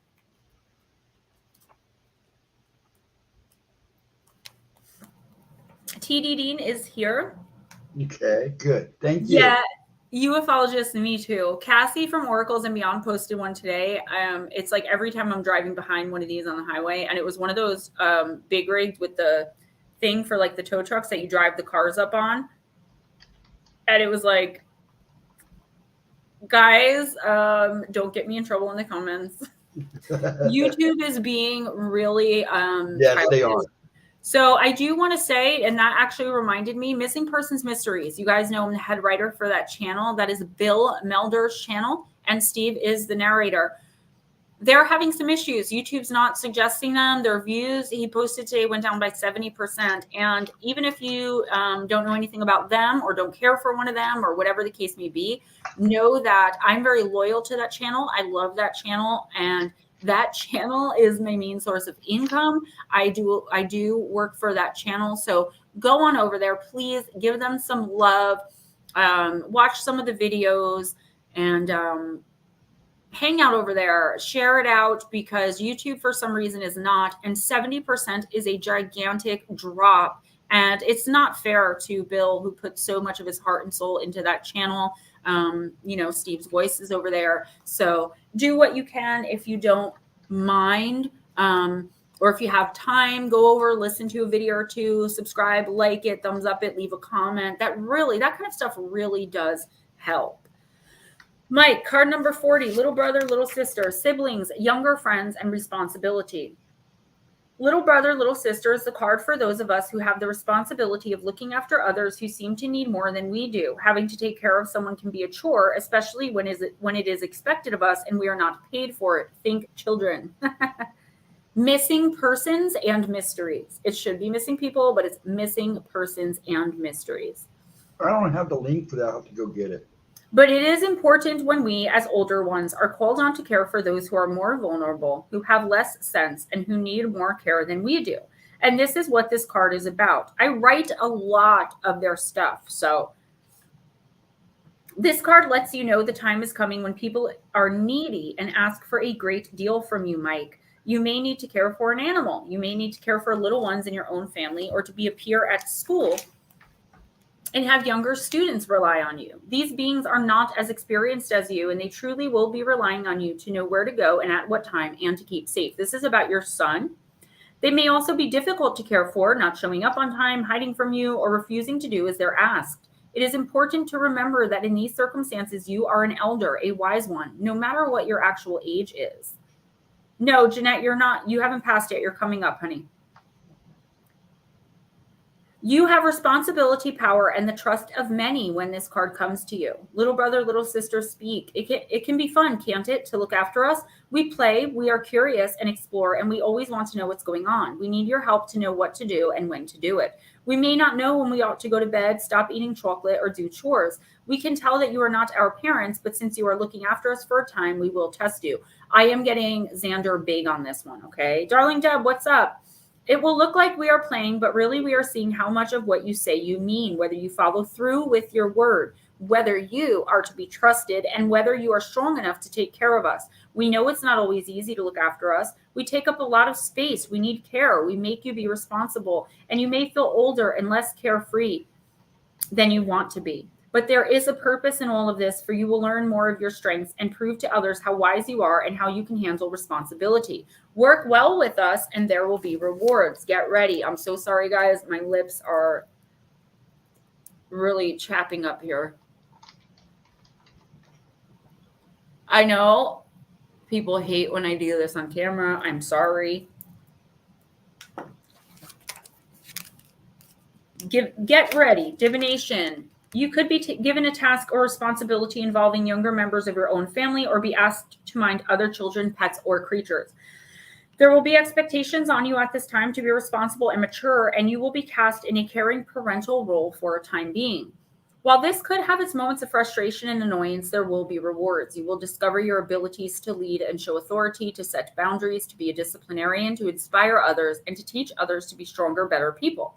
At times, there will be much joy, laughter, and sweetness because of the funny things that take place. At other times, you may feel your temper thinning and anger getting ready to explode. This is a time of great learning for you, too. As you grow into a role you may not have asked for, you show how strong you really are, Mike. You may also make a sacrifice for a younger person and take up a duty, chore, or burden that did not fall to you in order to spare another person.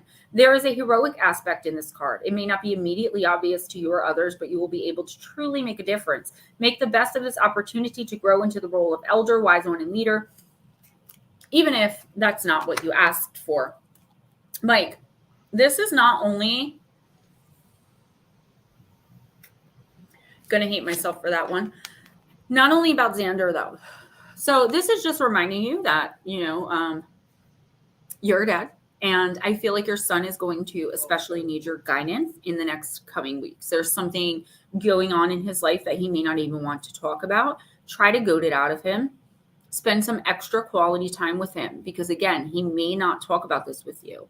But I feel like your intuition, because you're so close with him, and, you have that connection, that cord as his dad, to talk to him about it and let him know that you're a safe person, okay? I also feel like there's someone else younger that's coming in here that you're kind of going to be stuck with, quote unquote. And I don't mean that in a bad way. I feel like this little person, whoever it is, they could even be a teenager, is annoying and like pretty hard to deal with, and definitely something new. Thanks, Crawley. At least you have my back if it happened. And I feel like you really do have the knowledge and resources to really guide this person and your son into making a better decision about whatever this is. So it's not just Xander, it's someone else. And it's two separate situations. And the reason the universe is putting this on you is because of how you're feeling lately. All of those negative, lower vibrational emotions. This one's Victoria's Secret. It's called Striking Color Shine Lip Gloss, and it's a plumper. But I like the way it feels on my lips. It burns. Yeah, this is giving you it's a responsibility. Like, I feel the reason I'm getting all excited is because I feel your happiness inside. Like, wow, I just made a difference, and that's where these two opportunities are going to come in. You're not going to fail at either one of them as long as you take them up on it, right? As long as you accept the responsibility, you're fine. Who's next? TD Dean. TDD, I'm going to use Deep, Dark, and Dangerous. And while you shuffle, Vixen, you will be next. Can you please put Mike's comment up there? Which one? Mike's? It said I'm trying to do that, but or something. There you go. I try to do that because I see him in some of my issues. So I try to make sure he knows he's never alone and he's the person I tell everything to. That's amazing. And it's the same thing with me and my 23-year-old. You know, I finally have that bond with him where he'll go to me before his father. There is something here, though, in the next week or two that's going to come up for him that I want you to just be vigilant. This is a heads up. Most people don't get this, right? Your kid is going to be going through something. Someone said something to him, or he saw something on TV that confused him, or he has a decision to make and he doesn't know how to make the right one. Or he may have done something and made a wrong decision that you have to come in and say, son, this is what you did was wrong. And let me explain to you why and how the next time that comes up, you'll be able to make the right decision. You know this. I don't have to say it, but I do have to say it because it's coming in as a channel. Don't ever step in judgment or indictment, and always approach with kindness, empathy, and real consideration to the fact that you're molding his young mind right now. I'm just going to stop a second because my Wi-Fi is very low. It's okay. I feel like every time my mom comes out of her room, it does that. It's so weird. Yes, Crowley, exactly. I have that shirt. I wore it on Monday. It says #BoyMom. I do have a daughter, but I'm very, very close to my sons. You guys know how I am with my RJ, and I'm the same with my older boys. Damien told me the other day, he's like, you know, I have mom, and then you're like my cool older sister. Because my mom raised him. I did not raise Damien. My mom did. And she did all the mom stuff. But it's awesome seeing him grow into a young man. And he comes to me with everything. And there's nothing he wouldn't do for me. Everything I ask him for. I said something came up today with my mom. And she's like, if Damien would do whatever with me, then I'd bring it. There's something. And I was like, well, if I ask him to do it, he'll do it. And she's like, he will. We're cool like that, me and him. We're simpatico, me and him. He reminds me very much of his father, who was my best friend since I was 12 years old, who actually in 12 days, it will be the 1-year anniversary of his untimely and sudden death. So we're going to have that going on. But it's an amazing feeling being a parent, especially to kids who are older too. Like my adult sons, when they come to me, I'm like, wow, like, you're a man. You know, I gave birth to you. It's crazy. My son Kyle is like this big kid, you know. But he says it. If I shed a tear, he comes running and he's like, I'm such a mama's boy. I'm a mama's boy. I don't care. They'll admit it right out. Okay, TD Dean, sorry about that. Yes, baked bacon. Yeah, my mom made me my favorite breakfast. Crispy pancakes and baked bacon. Sunny Bear, yes. What's up, boo? So nice to see you. TD Dean, pay attention. You got the cat teeth, and I know that is not the way we pronounce this card. Is it here? Do they tell me how to pronounce it? No. Pay attention, check details. Small mistakes may have big consequences. And this is true. What's up, Deirdre? For all for everybody really during the Mercury retrograde, okay? You get multiple chances to have success, but every opportunity can pass you by. In the misty cold air of the Scottish Highlands, there stalks a dark feline who, it is said, can do a lot of harm. Secretive it is, huge and black with a jaunty white spot of fur upon its chest. It looks like my cat Ralphie. If you don't pay attention, though, this mighty cat can steal your soul. If someone dies, careful watch is held over the body for a day and night, lest the catchy come to steal the soul away before the righteous gods can claim it. This vigil is held by candlelight with an unbroken team of family and friends so that the Kate cannot pass itself over the corpse. Stories are told about the person and food and drink is provided, sometimes songs and keening too. This is to hold the Kate's attention and focus so there is no chance of its strike. This is just a part of the mythos of the the giant cat that stalks the mountains. Another myth about the Kate, I should just say Kate Sith, okay? I'm just pronouncing it wrong. Is that the witches change themselves into the creature, but there is a catch for the witch. If she doesn't pay attention to how many times she has changed into the cat form, on the 9th, she cannot change back to her human form and must stay a sheath. This is where the idea that cats have 9 lives come from. This cat also offers blessings on one night of the year, Samhain, and only if a saucer of milk is left out for it. If households neglect the offering, it is said their cows go dry. Interestingly, for many years, the idea of a large cat mysteriously appearing in the forest in Scotland was considered pure fantasy, with actual large black cats with white patches on their chests were reliably seen.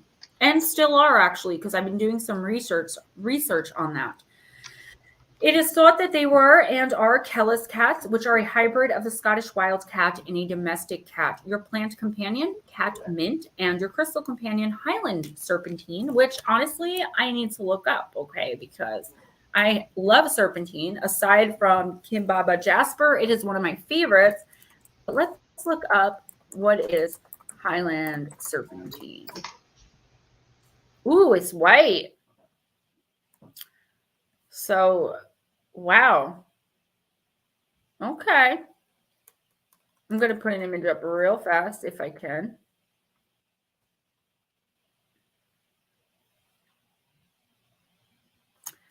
Yeah.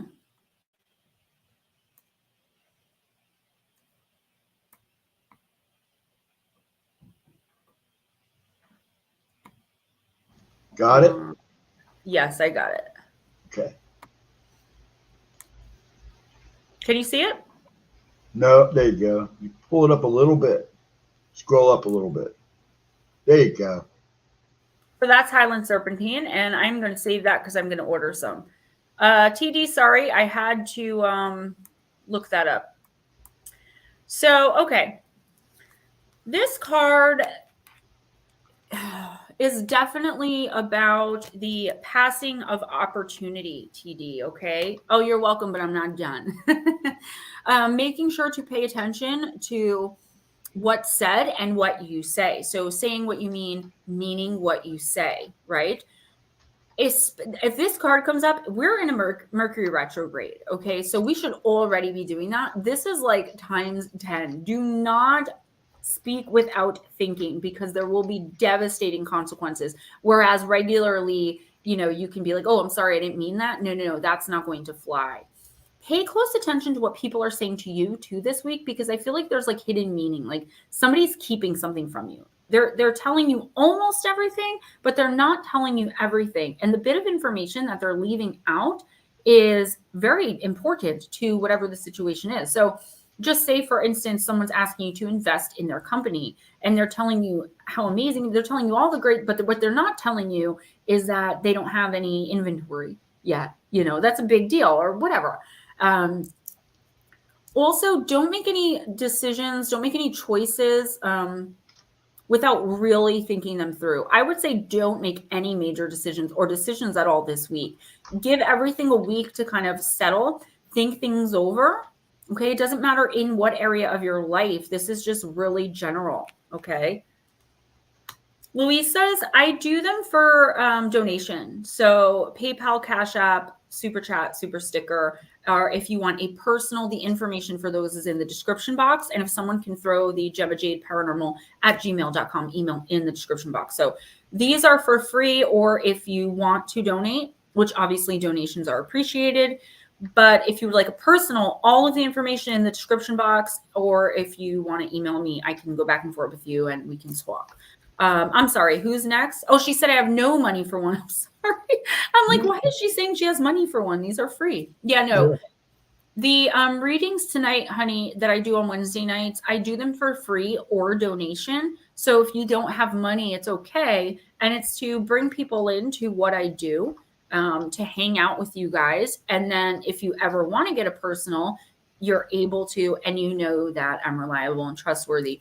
And also not everyone can afford to pay for readings. So that's kind of why I do this on Wednesday night. So don't worry about that. Who's next? You're so welcome. Vixen Doe. TD Dean said, I just said that today. Said what today? I'm wondering.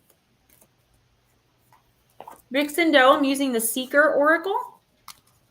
Louisa's miscellaneous videos. I was wondering where you went. I was like, why didn't I read for He was her in here? the bathtub.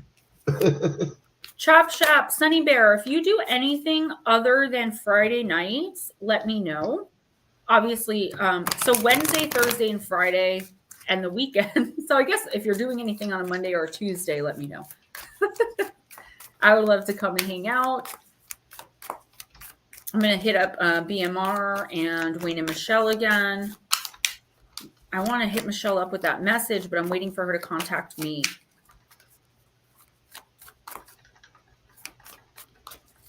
Yeah, I'm so sorry. I was wondering why you said you had money, because I was like, well, usually people just either donate or don't.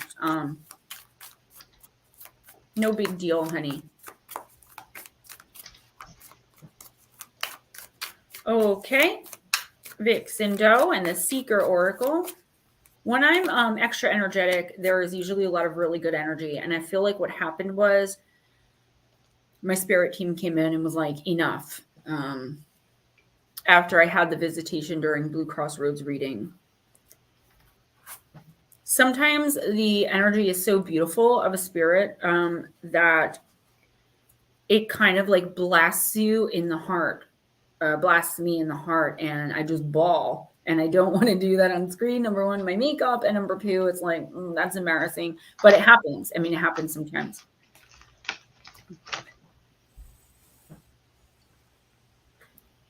This is literally the cutest card. Deirdre, text me.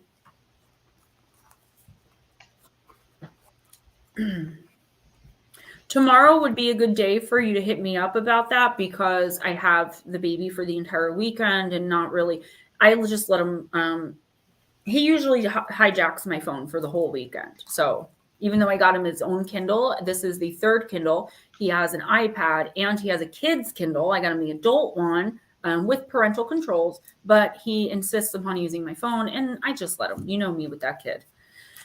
Vixen Doe, check out this adorable card.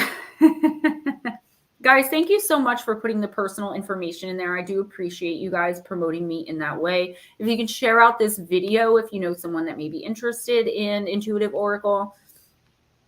Mouse is small and lives in a world that is full of predators and danger. Mouse has many reasons to fear, and yet Mouse is not a worrier. Mouse is not fearless, but it does not fret about a possible dire future that may never eventuate. In fact, Mouse spends no time dwelling on what ifs or maybes. Mouse lives in the here and now. Mouse does not lose hours to speculation, allowing anxiety to manufacture worst case scenarios in its mind. Mouse just gets things done.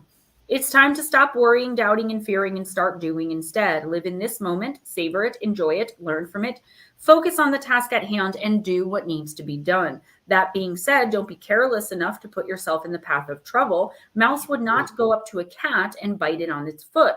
Mouse gives cat a wide berth. But Mouse would pause for a moment to enjoy the sun on its fur. It would pause for a moment to play with its mouse friends. Mouse would be spontaneous. Mouse will search for food and eat when hungry, return to its burrow to sleep when tired, and clean itself when its fur is dirty. The smallest of creatures lead a simple life, but also a full one that leaves it always content. Vixen Doe, Madison, I'm going to read for you, honey. I'm going to put, there he is. Hi, handsome. I'm going to put it. He smile. He said hi. Ghostdragonzw is going to put a timestamp in the description box for you in case you don't catch your reading. So Vixen Doe, this card is telling you that you're racked with anxiety, or you're about to be, and it's all for nothing. Whatever this scenario is in your head, Jeanette, I think you're coming up soon. Whatever the situation is in your head that you're like, all of this anxiety, this worrying, this panic, even if you're keeping it inside and trying to bury it, it just keeps coming up. There's some situation that you're worried about. And if you don't know what I'm talking about, you know, within the next week or two, you will. So the message here is to stop worrying about it. The universe is telling you, number one, everything is going to work out fine, because what does the universe do?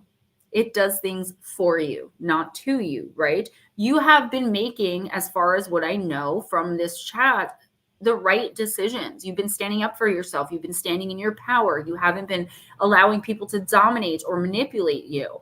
You've been putting people in their place in the right way, and you've been doing you. And you've been doing, the small things and making small dreams come true, little by little by little. Okay, Vixen Doe, this is the universe supporting you, taking care of just you. Take care of your own business, mind your own business. Stop worrying on what if. When we worry on what if, the universe stops working for us. Because the universe feels like we don't trust it. And if we don't trust it, it's not going to work for us, okay? Do the best you can to put whatever this is, whoever this is, if it's multiple things or one, to the back of your mind, okay? Take a relaxing, protective bath. Do what Vixen Doe needs to do to focus solely on Vixen Doe. Self-love, self-care, not equivalent or equal to selfishness. This is your time for you. And I'm very serious about this for whatever reason, because that's the energy that's coming through. Capiche? All right. Hitting it. Okay. Yes. Ralph. It sounded like he could use it, so that's why I want to make sure we get him in. I'm going to use the Secret Oracle. You don't have to explain to me. I know. The list and how it goes is completely and totally up to you. That's your thing. You do it. Okay. Salam.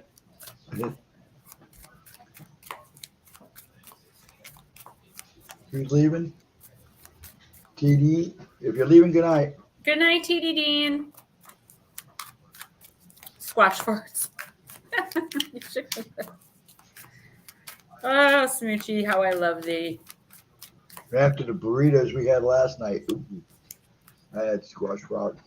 I'd scare squash. I'd scare squash with those. Expand your universe, Ralph.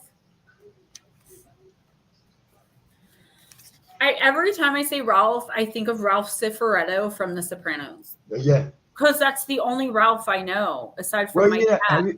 Have you ever seen the movie King Ralph? No, Damien was walking down the stairs as I said that, and he's like, yeah. King Ralph's a great movie. It's with guy that played in Roseanne. I can't think of his name.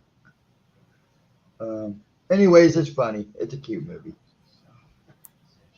Jules, I'm sorry, Stephen. I was trying to read the chat. No, because when I re-watch these, I feel like I do that a lot. It's like I don't hear what you're saying, so I'm not purposely ignoring you. It's just I'm always focused on something different. But when I re-watch it, I'm like, oh my God, I look so rude because I barely respond to you. But it's just because I'm super focused. But no, I never saw King Ralph. My cat Ralph, and the only reason his name is Ralph is because the guy who took care of him and nursed him from dying, a kitten, and gave him to us, said, I'll give him to you for free if you keep his name. But so I think of Ralph Cifaretto, and Damien was like, yeah. Okay. Ralph, look up. It's time to be curious and to shift your attention to global and universal issues. Expand your knowledge, expand your mind. Monitor global events, become an informed observer. Jules, I will get to you. Even when it appears that global issues have little importance or bearing on your personal community, they may have an unseen and unanticipated influence or be part of a global issue that will ultimately affect the inhabitants of the entire planet. You don't have to travel to learn about other countries' policies, geography, and industry. There is a wealth of information at hand if you are willing to look, read, learn, ask questions, discover. Learning about other cultures promotes understanding and may reveal ties to your community that you did not otherwise consider. Explore other countries' politics, industries, trade, languages, social habits, food, music, and art. We live in a multicultural world, and in looking beyond our own borders, we can learn more about the other cultures that dwell within them. Familiarize yourself with the natural world and the impact we humans are having on the other inhabitants of Earth. What animals or plants are indigenous to specific countries or regions? And of those animals and plants, how many are endangered or close to extinction? Understand that we live in a global community, and issues that affect countries distant from yours, such as political unrest, trade relationships, social injustice, natural disasters, and environmental concerns, often have far-reaching effects that can have a direct and indirect impact on your life. The reason I breezed through that is because it's irrelevant. Sorry, but the channeled message, it does have to do with your community and with the collective, though. Expand your universe by raising your frequency. Okay. Thinking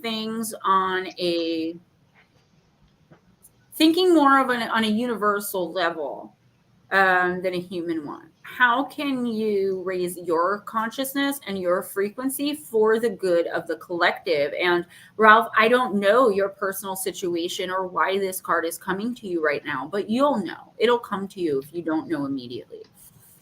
I feel like there's a path that you're going on, Ralph, that a lot of people in either your community or your family or your immediate family are not going to understand. And I feel like you've been kind of holding back from exploring this because fear of judgment, like me reading Oracle and all the people who told me that I was practicing necromancy and I was the devil and I wasn't a Christian and all those. It was painful in the beginning until I kept going forward with what I knew was right for me in my own soul, till I found people that supported me and gained my confidence to where now I will tell you, I do not get it wrong. Now I'm not right. No person is right 100% of the time. And if they are, you got to figure out why, right? But I am right most of the time. And I do know what I'm talking about.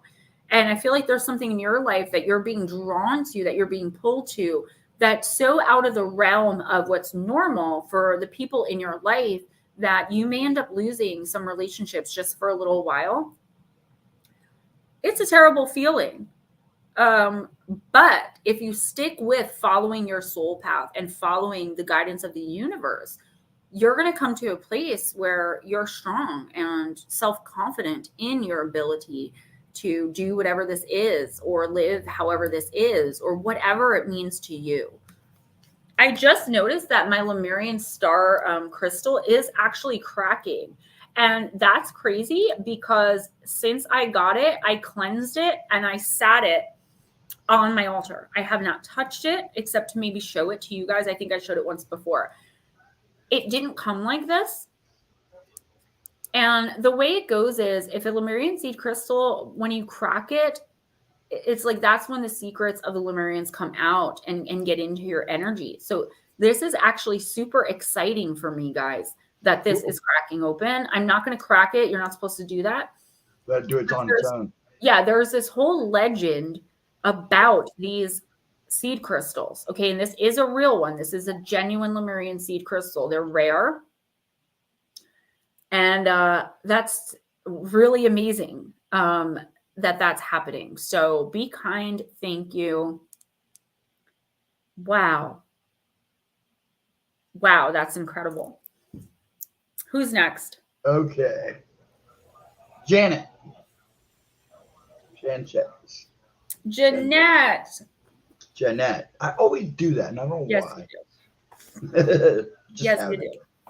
I'm going to use energy and spirit. Yeah, it would be really cool. Even StreamYard only allows you like 10 people.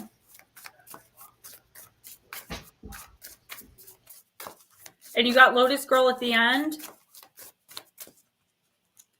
Right? Yes, I do. Okay.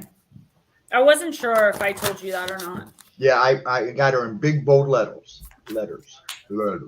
Can't forget my soul sister.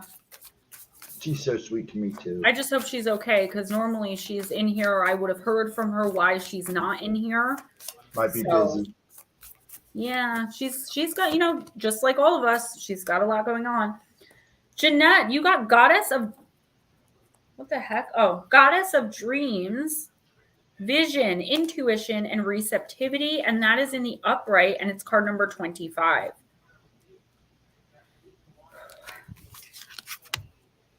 The Goddess of Dreams, also called the Goddess of the Moon, which, by the way, the names Cindy and Cynthia mean moon goddess, holds out a golden vision of your future. This card heralds a time of great intuitive receptivity for you. Your psychic powers are on the rise, and you will be able to receive important guidance about your present energy and future events. Inspiring information and new ideas are yours when you start to connect with this and other spirit guides. No matter what you're working on, your ability to open up to the messages of the spirit world will spark your visions of the future and even help you visualize more dynamic outcomes. This is such a fruitful time that all sorts of spontaneous guidance will come in dreams or in flashes of insight. Oh, here they go. They don't keep in mind that I can hear them. This card could also signal a deep dive into psychism, intuitive healing, or mediumship. Whether you use your own intuitive powers personally or professionally, now is the time to let them thrive. Affirmation. My intuitive powers are truly unlimited. I trust my messages and embrace the beautiful visions of my future. Okay, so Jeanette. Now you almost had me say Janet. I had to stop for a minute. Jeanette. What this card is saying is to pay extra attention and focus on any downloads, intuitive hits. If you're going to do one thing, like I don't care if it's you're going to make a left turn, okay? And your intuition's like, nope, got to turn right here. I don't care what your GPS says. I don't care what your usual route is. Go right, right? It's that type of vibe. And it's actually really exciting because you're being taken on a journey now to explore not only the universe, but where you play out individually in the whole collective. And this is an exciting message because that's what all light workers have to do in order to take over the energy and flip everything around and come out of all of these dark nights of the soul. I see it as a path, just one by one, light workers coming out with their lights beaming bright out of like a dark cave, which is what I envision the dark night of the soul as. Intuitive hits, dreams, random messages popping into your head. Definitely follow them no matter what you feel the consequence is going to be. I don't care if you're going to be late for work for going 15 minutes out of your way because your intuition told you to drive past, so-and-so street. Please do it just for this week, okay? And I guarantee you by the end of the week, you should be more enlightened and just one step closer. Yes, there is a specific direction to go and you'll be one step closer to understanding your soul journey. Who's next? You're on mute. Dog's going nuts. They're fighting again. I was like, who's the dog? Madison? Yeah. I just saw my velvet sheen or rainbow obsidian stone had some dust on it. I like that. I love it. This was also from Be Kind. I had a heart-shaped necklace. It was big. It was like half the size of this and as thick for you. But my son Kyle, the first time he ever came to my house and I saw him for the first time in 13 years, he's like, oh, that's really cool. And I gave it to him. And he actually wears it. So I've got to get you another one, but your Valentine's box will be coming after your Christmas. I would be wearing my one necklace, but it got covered in soot, so I have it being cleaned. I'm probably going to send your Christmas and Valentine box at the same time. You're just going to get a whole bunch of stuff. I'm not worried about it. But there'll be extra spray in there for you because you go through it so quick. So I did a pine, lemon, and pepper one for Damien with like a drop of vanilla. It smelled really good. Cool. Thank you, Madison. Okay, Madison, we're going to do Wisdom of the House of Night. It did. But you know what? Crystals, when I give crystals away, they go intuitively. So for instance, I don't have a problem with that. Miss Lara usually sends me, and all the gifts that she sends me, a little baggie of crystals. Every once in a while, when I'm packing a box, I'll say, oh, that crystal needs to go to so-and-so. I didn't want to part with the box book she gave me, the first one. So I went and bought the exact same one for Lotus. But there was some dried, I believe it was lavender and sage that I already had some. So I sent that one to Lotus with a couple of the crystals. They're meant to be passed on. They're not meant to be kept for eternity. Right. Unless you work with them constantly. Like I'll be working with this Lemurian seed crystal once it cracked. Otherwise, crystals are meant to be passed on. They're not meant to be showpieces. There are certain pieces that you should keep for yourself if you want to. Like my Indigo Gabbro skull, the Merlinite that Nutslap sent me, and the Merlinite angel. I had 2 Merlinite angels then. So I gave the one that I had bought, I cleansed it and gave it to my daughter in her Christmas box. So they are meant to be passed on unless they have special meaning. And Indigo Gabbro is actually my favorite, even over regular Merlinite. And then Phantom Ghost Quartz and Smoky Quartz. Okay, I'm sorry. Madison. Yep, Madison. Yeah, Giles keeps trying to steal my little black toothless dragon you sent me. So I got him on one order, but He hasn't showed up yet. I was going to say, we got to get him one. And then I was going to order him one a long time ago. Yeah. I tried and then I forgot, and then I ordered it, and then I never heard, so I'm going to try again. You better check. Yeah, I'm going to. Okay, Madison, this is a great card. It's card number 8 in the Wisdom of the House of Night deck. No, I will keep it because I love that skull. When you choose this symbol, it's Aphrodite. When you choose this symbol, it means that no matter what you lose or lost in your life, something better will replace it. One day in my house of night, there will be a young, beautiful vampire who will lose her mark but gain great vision into the future. Even if the loss feels devastating at the moment, you still have so much to gain. If your question is about the future, the magical vision that you will receive here gives you the temporary power to see the future as a vast place full of possibility and potential. To know the future is to be prepared. So, Madison, what this card is saying is, as soon as you can pull yourself out of, good night, Jules, pull yourself out of the pain of the situation and kind of see it from an outside perspective, that's when you start to learn the lesson of the situation and understand, who, what, when, where, how, why, whatever the questions are that you have. Eventually, you'll be able to look back and say, oh, now I totally understand why that extremely painful, possibly humiliating, terrible thing happened to me. Once you can do that, that's when the air clears, the space clears, and the universe puts something even better and more amazing and 10 times more suited for you in your life. And even if you're not at that phase right now in your life where you can look at something so painful and something maybe even humiliating where just to think of it makes you cringe or something that you're embarrassed, it doesn't matter. Whatever it is, I understand that it's deeply ingrained and very painful, right down to the core of your center.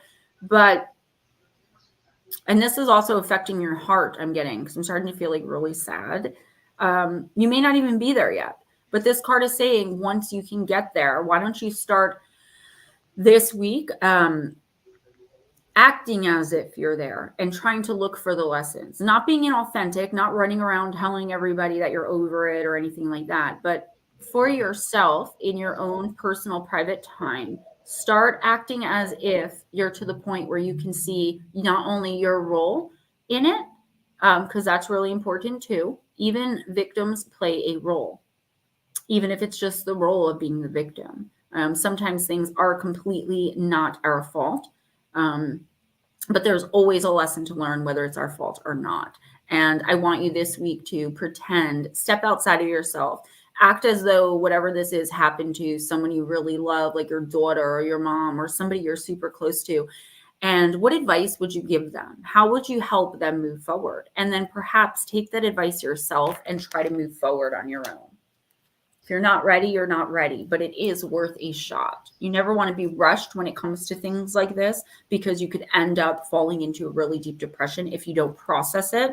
And sometimes processing takes a year, but you don't want to dwell. You know what I mean? You have to eventually come out of this, but it doesn't have to be right now. I'm not seeing anything like dire circumstance where you absolutely must pull yourself out right now. The universe is take your time, but know that as soon as you genuinely are out of it and looking back and learning those lessons, you're going to gain so much. My tooth the area is starting to hurt a little bit. So if I start talking a little weird or my lisp comes back or something like that, well, that's why. After Darling Deb, if Sunny's still here, then Deirdre, and that's it. Then you're done. Okay, Sunny usually just comes in to say hi. Yep. So Darling Deb and Deirdre is the last two. Darling Deb, I'm going to use... Oh, let me show you my shirt before we end. This is the one Giles got me. Oh, I love it. That's so nice. It's a nice looking hoodie. I mean, yeah, it's a nice hoodie. Okay. Yeah, Madison, please do. Okay. I'm not going to remember and remind you, but if you do, I will put it on my mailing list. Every once in a while, I just am feeling generous and send things out. I also have to collect birthdays. So if you guys want to send me your birthday, I've had them all before if I've done a personal for you. but I didn't save them. So now I'll put them next to your name on my mailing address and send you a birthday gift every once in a while or something like that. As soon as I get to where I need to be. But yes, go on my mailing list because I do send out sometimes holiday cards or random gifts, or I'll just randomly send someone a book if I have extra or something like that. Or if it comes to me, my guides say you need A, B, or C crystal, I'll send them to you. Like that mom desperately needs chakra crystals. Meant to put them in her box, but I forgot. Okay, one more time. I'm sorry. This was Darling Deb. Journey of a Lonely Soul. It's a good. Check out my shirt. I love this shirt. I've worn it before, but Yeah, I like that shirt too. I like that shirt. okay, Darling Deb, you got solace in the secluded garden, card number 30.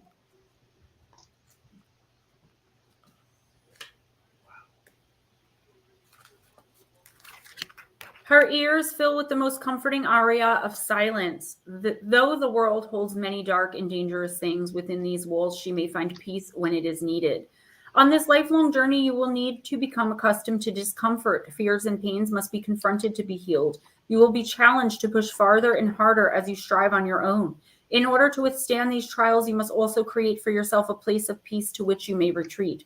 Set aside time that can be devoted only to your own pleasure. When you sit to meditate, imagine a sacred place of comfort and bliss where you may rest and be restored. Creating this time and place for yourself will allow you to return to your adventures once more, renewed and uplifted.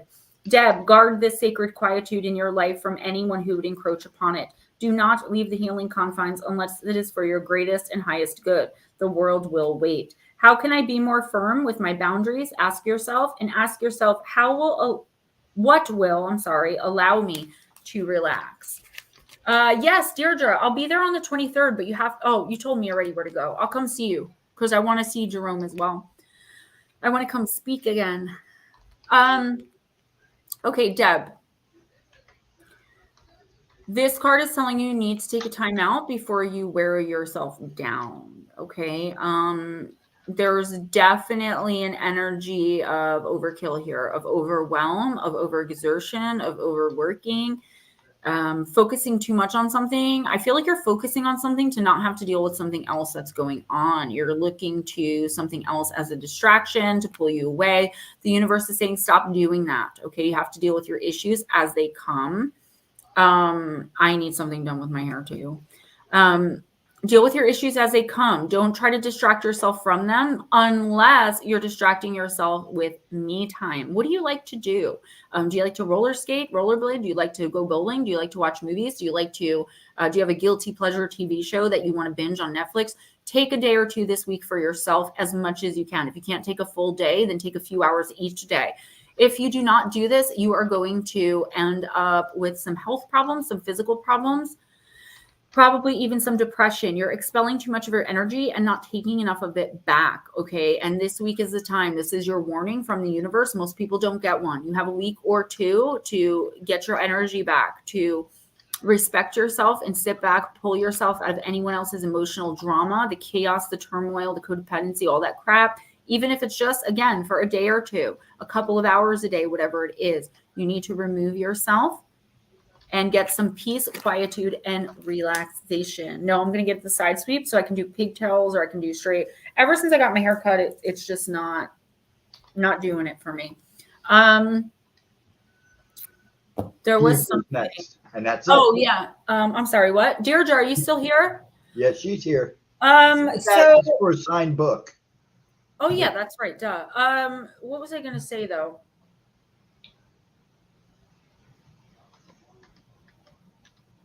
Oh, I was going to say, guys, don't forget super stickers, super chats, super thanks in the comments. PayPal, Cash App donations are how I get paid and greatly appreciated. Thank you, Nutslap. Thank you. It's too, like, flat. You guys know what I mean. And I don't use styling products or anything like that. I can't. Yeah. All right, Deirdre, I'm using the Urban Crow Oracle for you.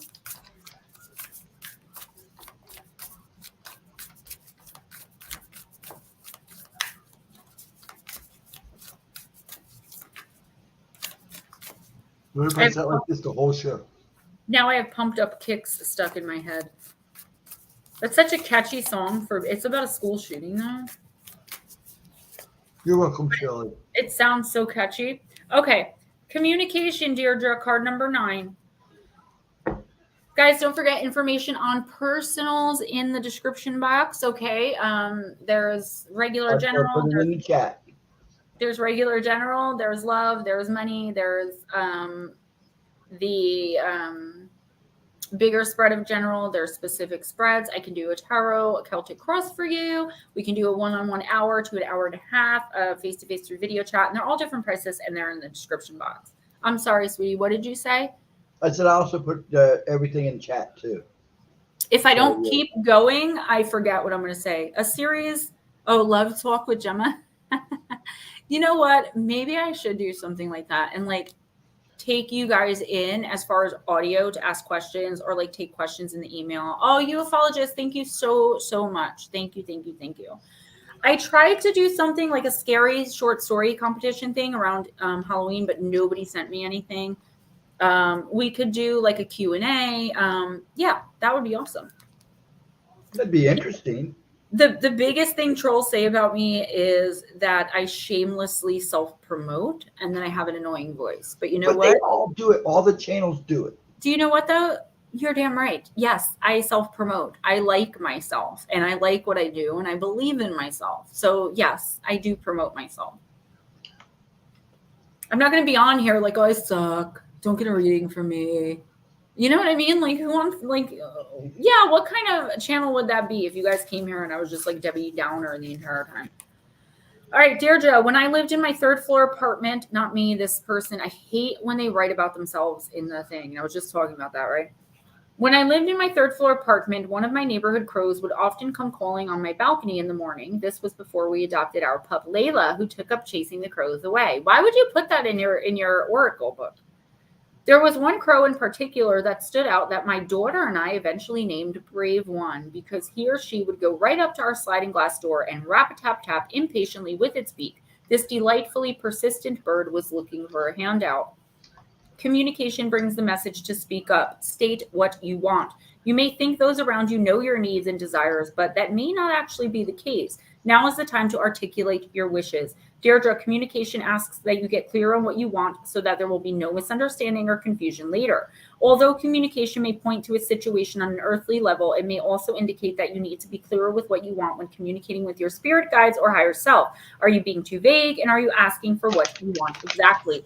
And honestly, Deirdre, that's what I got originally when I first pulled this card for you, is that you're not being clear with the universe. I think it's because you're unsure. You may be feeling a lot of confusion surrounding a certain situation, and I don't think it's a negative one. I don't think we're talking about that situation. I think it's a situation where like you want to prosper and grow, but you're not sure really how to get there. That's okay. Ask the universe, what can I do? I need to know how to get to point A, B, or C, right? The people around you are not going to intuit your needs, especially those at work. So if there's something that's confusing you, we're in a Mercury retrograde, okay? Say what you mean what you say. Choose your words very, very carefully this week. Don't, and I gave this advice to a lot of people, do not let anyone say that they misunderstood you. Don't let anyone say like, oh, Deirdre told me to do that, because you did, but they took what you said and went somewhere else with it. Be very clear and concise. And when talking to the universe and your guides, when meditating, whatever it is, however you connect in that way, let them know you're unsure about, this is my eventual goal for a year from now. What do I do? Because bouncing confusion to the universe makes the universe bounce confusion back to you. And it's like cyclic. Okay. All right. Paranormal Highway. Hi. Thank you so much for coming in. Please hit the like button. If you want a reading, let me know now, because I'm doing one more and I'm ending, but I'm willing to give you one. For Lotus Girl, I'm using the Shapeshifter Oracle. Thank you so much for coming in, and you're welcome, Deirdre. And Paranormal Highway, if you need a guest for your show, depending on when you go on, I would love to come on. I'm trying to get on some shows to promote my 3rd book. I'm going to put the Shapeshifter aside, so Lotus is last. Yes. And Paranormal Highway, I'm going to use the Sacred Earth Oracle for you. Thanks so much for coming in. Yes, nice to see you, sir. Yeah, Paranormal Highway. Okay, cool. If you don't have my phone number, email me at GemmaJadeParanormal@gmail.com. Deirdre, please do that. Can someone put my email in the... Yes, I will do it right now. Thank you. Yeah, definitely email me. I want to get on and promote the new book. It's called Shadow Entities, Sleep Paralysis, and Beyond. All right. Paranormal Highway, you got context. And I have a feeling this is exactly what I've been saying all night, guys. Say what you mean what you say. Don't let there be any room for confusion, especially during this retrograde. Because remember, the shadow phase started on the 12th, the retrograde on the 28th or 29th, and we're going through, I think, until the 28th or 29th of this month. I'm not 100% sure, but I don't feel safe until like February 5th. I'm reading for the reading. Yes. Context. Interpreting one piece of the puzzle in isolation leads to error. Avoid reading too much into something. Taking in the fuller picture will take time and effort, but it will bring the perspective required. A flyaway comment or aside means nothing on its own. An overreaction or misunderstanding causes unnecessary fireworks. Truer meaning comes with broader context. There is no need to discriminate, separate, or label things as good or bad. We are one spirit, one life, one breath, living one eternal moment. Dividing life into categories brings suffering and creates imbalance. Ours is a never-ending story full of new beginnings and adventures. Embrace it, live it, love it, be it, invent it, create it, believe it, dramatize it, write about it, meditate on it, breathe it. Be healed and invigorated by it. Be joyful because of it. And above all, remember that you are it. Paranormal Highway. I feel like there's something that someone's going to come to you this week or next week, but I think it's more of a this week type thing. And they're going to say something to you that you could take the wrong way. The universe is telling you same thing, like I told you, say what you mean what you say. Understand that we are in a Mercury retrograde. So you may take something someone says wrong. Make sure you really think about it before you have a negative reaction to it, because I feel like this person really does mean well. Also, seeing the bigger picture. So this week and during the retrograde in general, but especially this week, if you don't understand what retrograde means, just think this week and next week, okay? Don't make any major decisions, okay? Really think about it. This doesn't say to like procrastinate, but for the next week or two, don't make any major decisions. There's something that you could be really wanting to do, and the offer comes up and you're like, yep, I'll do it. Get more information, okay? Because I think I told this to someone before. I think someone's giving you everything but something. So they're leaving a really important piece of the puzzle out. So get all the information from all different sides or all different areas before you make a decision. You cannot make an informed decision this week because you don't have all the information. As the month progresses, that information will come to you and then you can say yes or no, but definitely be mindful of that. Even if it's someone you trust. But I do get that it's someone doing it on purpose because they really want you to say yes to this. So they're not giving you like the negative part of what it is, or just giving it all positive. And I mean, well, it's not like a evil thing, but yeah, definitely make sure you see everything, the big picture, take, into consideration all aspects, and, take a step out of it for a minute. Yes, Paranormal Highway says, okay, because of this reading, I will take more time when something comes up. Thank you. And remember to choose your words wisely so nobody can say they misunderstood you. And that's been a theme tonight. I said that to so many people. That's always good advice, right? Yeah. While I shuffle for Lotus Girl, I have book 1. You're so welcome. Thank you for coming in. I'm honored. Book 1, Missing the Fae Theory. Book 2, Encounters with Evil, 101 True and Terrifying Stories. Steve Stockton wrote the foreword on that book. That's the bestseller. And book 3, Encounters with Evil. Book 3, Shadow Entities, Sleep Paralysis, and Beyond, was released at the end of November. And if you want an autographed or signed copy, please hit me up at my email. Otherwise, in the description box, you should be able to find the Kindle and paperback version of each of those books. Ghostdragonzw, thank you so much, sweetheart. Ufologists, everybody. My episode 8 cartoon is now out on my channel. It has the band Kiss in it to help fight evil. That's awesome. Why don't you drop the link before we end? Yes, please do. He might not be able to because he's not a wrench, though. We'll make him a wrench. Yeah, I'm not on YouTube. Oh, that's right. I wish I could do it. Let me do it. That way you can drop your link in here. Yeah, because that'd be nice if you come in here and do that. Mike, that's probably just your energy. Remember, when we repress our emotions or don't deal with certain things, and we have abilities, I mean, it takes a lot for this to happen, but we could actually end up creating a poltergeist.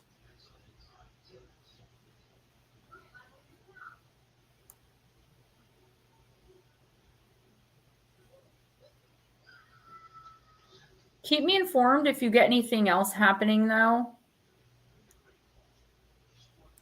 Okay, so Paranormal Highway, you are now a wrench. Nutslap, you are too. Oh, thank you so much. You're reading the Shadow Entities book. All right, let me read for Miss Lotus and we'll wrap this up. Don't forget issue 5 and issue 6 of the Paranormal Press magazine. And he did a coloring book where my picture is one of the pages. I have to reach out to him to get a copy of that. But you can go on the paranormalpress.com and order issue 5 or 6. Issue 6 has my story of the Jinn. And I believe issue 5 was the Demon Claire. Personal experiences. Lotus girl, when you're listening, baby girl, you got your imaginary friend. Card number 15 in the Oracle of the Shapeshifters. Oh, I love this card. Message, childhood treasures resurface. You're so welcome. Guys, click on episode 8, the link Paranormal Highway just put up. Go check that out. Subscribe to the channel if you haven't. I do highly recommend it. I am subscribed myself. This fascinating, quirky familiar asks you to pay attention to all of the beautiful treasures buried in your memory, suffocating in old chests and stuffed away in drawers. There was my jersey. Drawers. I don't know how do you guys say that? Drawers.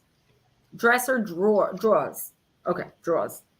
It is time to rediscover something discarded. When you reclaim it and its worth, you can keep it, share it, give it away, or recreate something from it. But you must touch it, feel it, and know it again. This darling imaginary friend reminds you that childhood friends and treasures know your ancient history. Reconnecting with them can reawaken potentials you have shut down for some time. Your talents and imaginings of your younger days can be revisited and even restored. Such jewels and wonders await you, and they are all in the mementos of your past.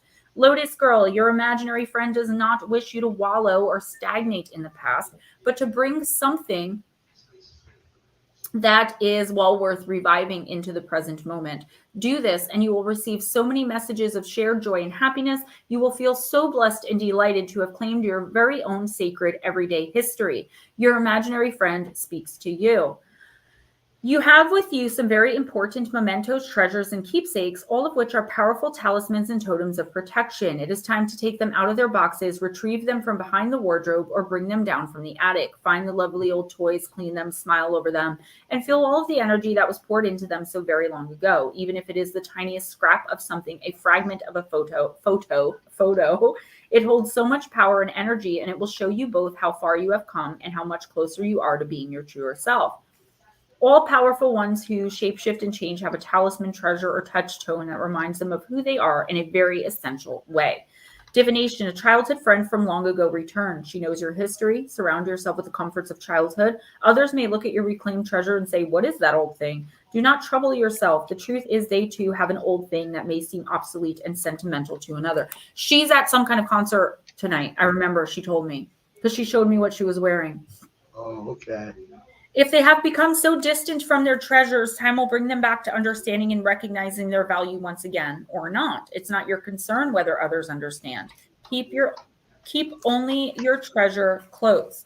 You may be about to see people from your past, visit an old family home, head to a reunion, or have an unexpected encounter with something that brings back a very strong memory. It is worth noticing because it will enrich you and make you feel very loved. and appreciate it. I don't get so much that this is like mementos. It definitely could be.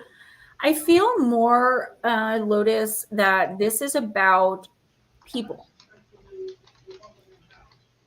Definitely people from your past that are coming in.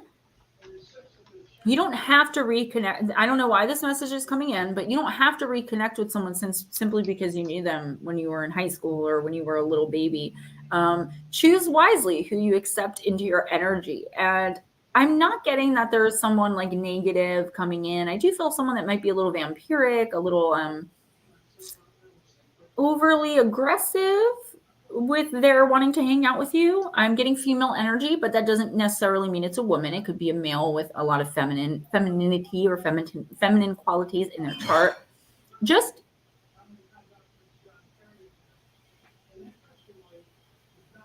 there's nobody down here. I heard that. That's why I kind of got quiet. I was listening. Let me end. Just be careful with whom you trust or who you trust. Don't give away all your secrets to people coming in from your past. And, you know, when you're clearing some space and cleansing, like I know you do, doing that spring cleaning in January that I mentioned to you, make sure you get rid of anything that holds like a sad or bad or like a lower vibrational energy. Like if you have pictures of you and your high school boyfriend who cheated on you, get rid of that kind of stuff. If you have like a ring from him, it's like, oh, this is so cute, I remember getting this. No, it has negative energy attached to it. Okay. And if you need any more advice, hit me up. Someone was just in my kitchen. I knew who it was. Guys, thank you so much. Nutslap, I think you'll make an amazing wrench because you are here to protect me. Thank you guys so much for coming in and spending these few hours with us. I really do appreciate it. Did I not do Louisa? Did you forget her? Yes, you did her. She was right after Ralph. I did? Yeah, she was right after Ralph. I don't remember reading for her. Yeah, I did. It's right after Ralph. Okay. All right. I was like, oh my God. You did because I made sure she got in. I believe you. I just want to make sure because I don't. Oh yeah, I do remember. Yeah. Okay. Yeah. So let me find. Let me help her out a little bit. Okay? Yeah, that might help if you can find the card. If I could remember what I pulled for Ralph. So we have Smoochie had dominance. I don't know. Ralph had Vixen and then Ralph. Vixen and then Ralph? Yeah, it was Vixen, Ralph, then Louisa. Mike. Vixen, do you remember? Oh, okay. Ralph was Expand Your Universe. Who had this? That, I think, was Janet. No, Jeanette was this. I don't. Oh, then that was. I knew it was one of those two cards. Yep, that's it right there. But then where was Vixen? No, wait. Vixen was here and now. Okay, yes. This is, I think, guys, Louisa, that this is your card. I think. Okay. She says your name before she does the reading. Yeah, I don't remember, but Steven knows because he takes the list. So if I screwed up and did miss you, I will make sure if you come in next week first. But I'm pretty sure you were read right after Ralph. If he screwed up and missed you, okay, and I'll know because I'm going to go back and review the video, email me and I'll get you with a personal, okay? But I'm pretty sure that was your card. But just go back and start at Expand Your Universe, honey. Sometimes we do miss people. Yeah, you were the Aphrodite card. Okay. Sometimes we do miss people. It's not just you, but if he says we read for you, I definitely believe him. And I believe it was Goddess of Dreams because nobody else is claiming that card. Yeah, Vixen had the mouse. Okay. Guys, I love you so much. I need to go take care of that. Rest this pain in my tooth. And thank you for all the donations, PayPal, Cash App. Email me. Information about personal readings is in the description box. Information about my books I think they're in the description box, but I'm really close to my word limit in this because I had to put the legal disclaimer and all my decks. But you can go to any one of my other pre-recorded videos and look. Otherwise, you can just email me and I'll give you the information. Okay.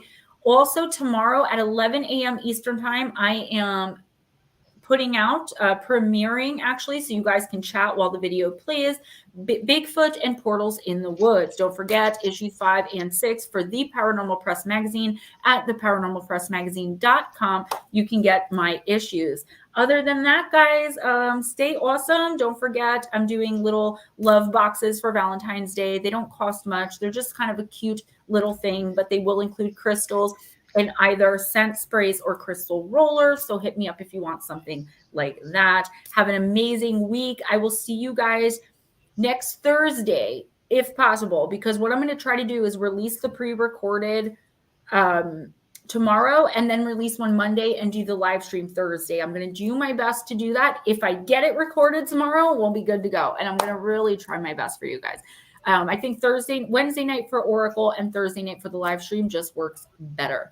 All right. Good night, guys. And that'll be 8 to 10 Eastern when we next Thursday when we figure that out. So please check out the videos, guys. My views are down. My likes are down. Go on in. Just listen to it in the background if you need to. Give it a like, comment on it, share it out, please. And please make sure you're still subscribed to my channel because a lot of people are saying that they are not.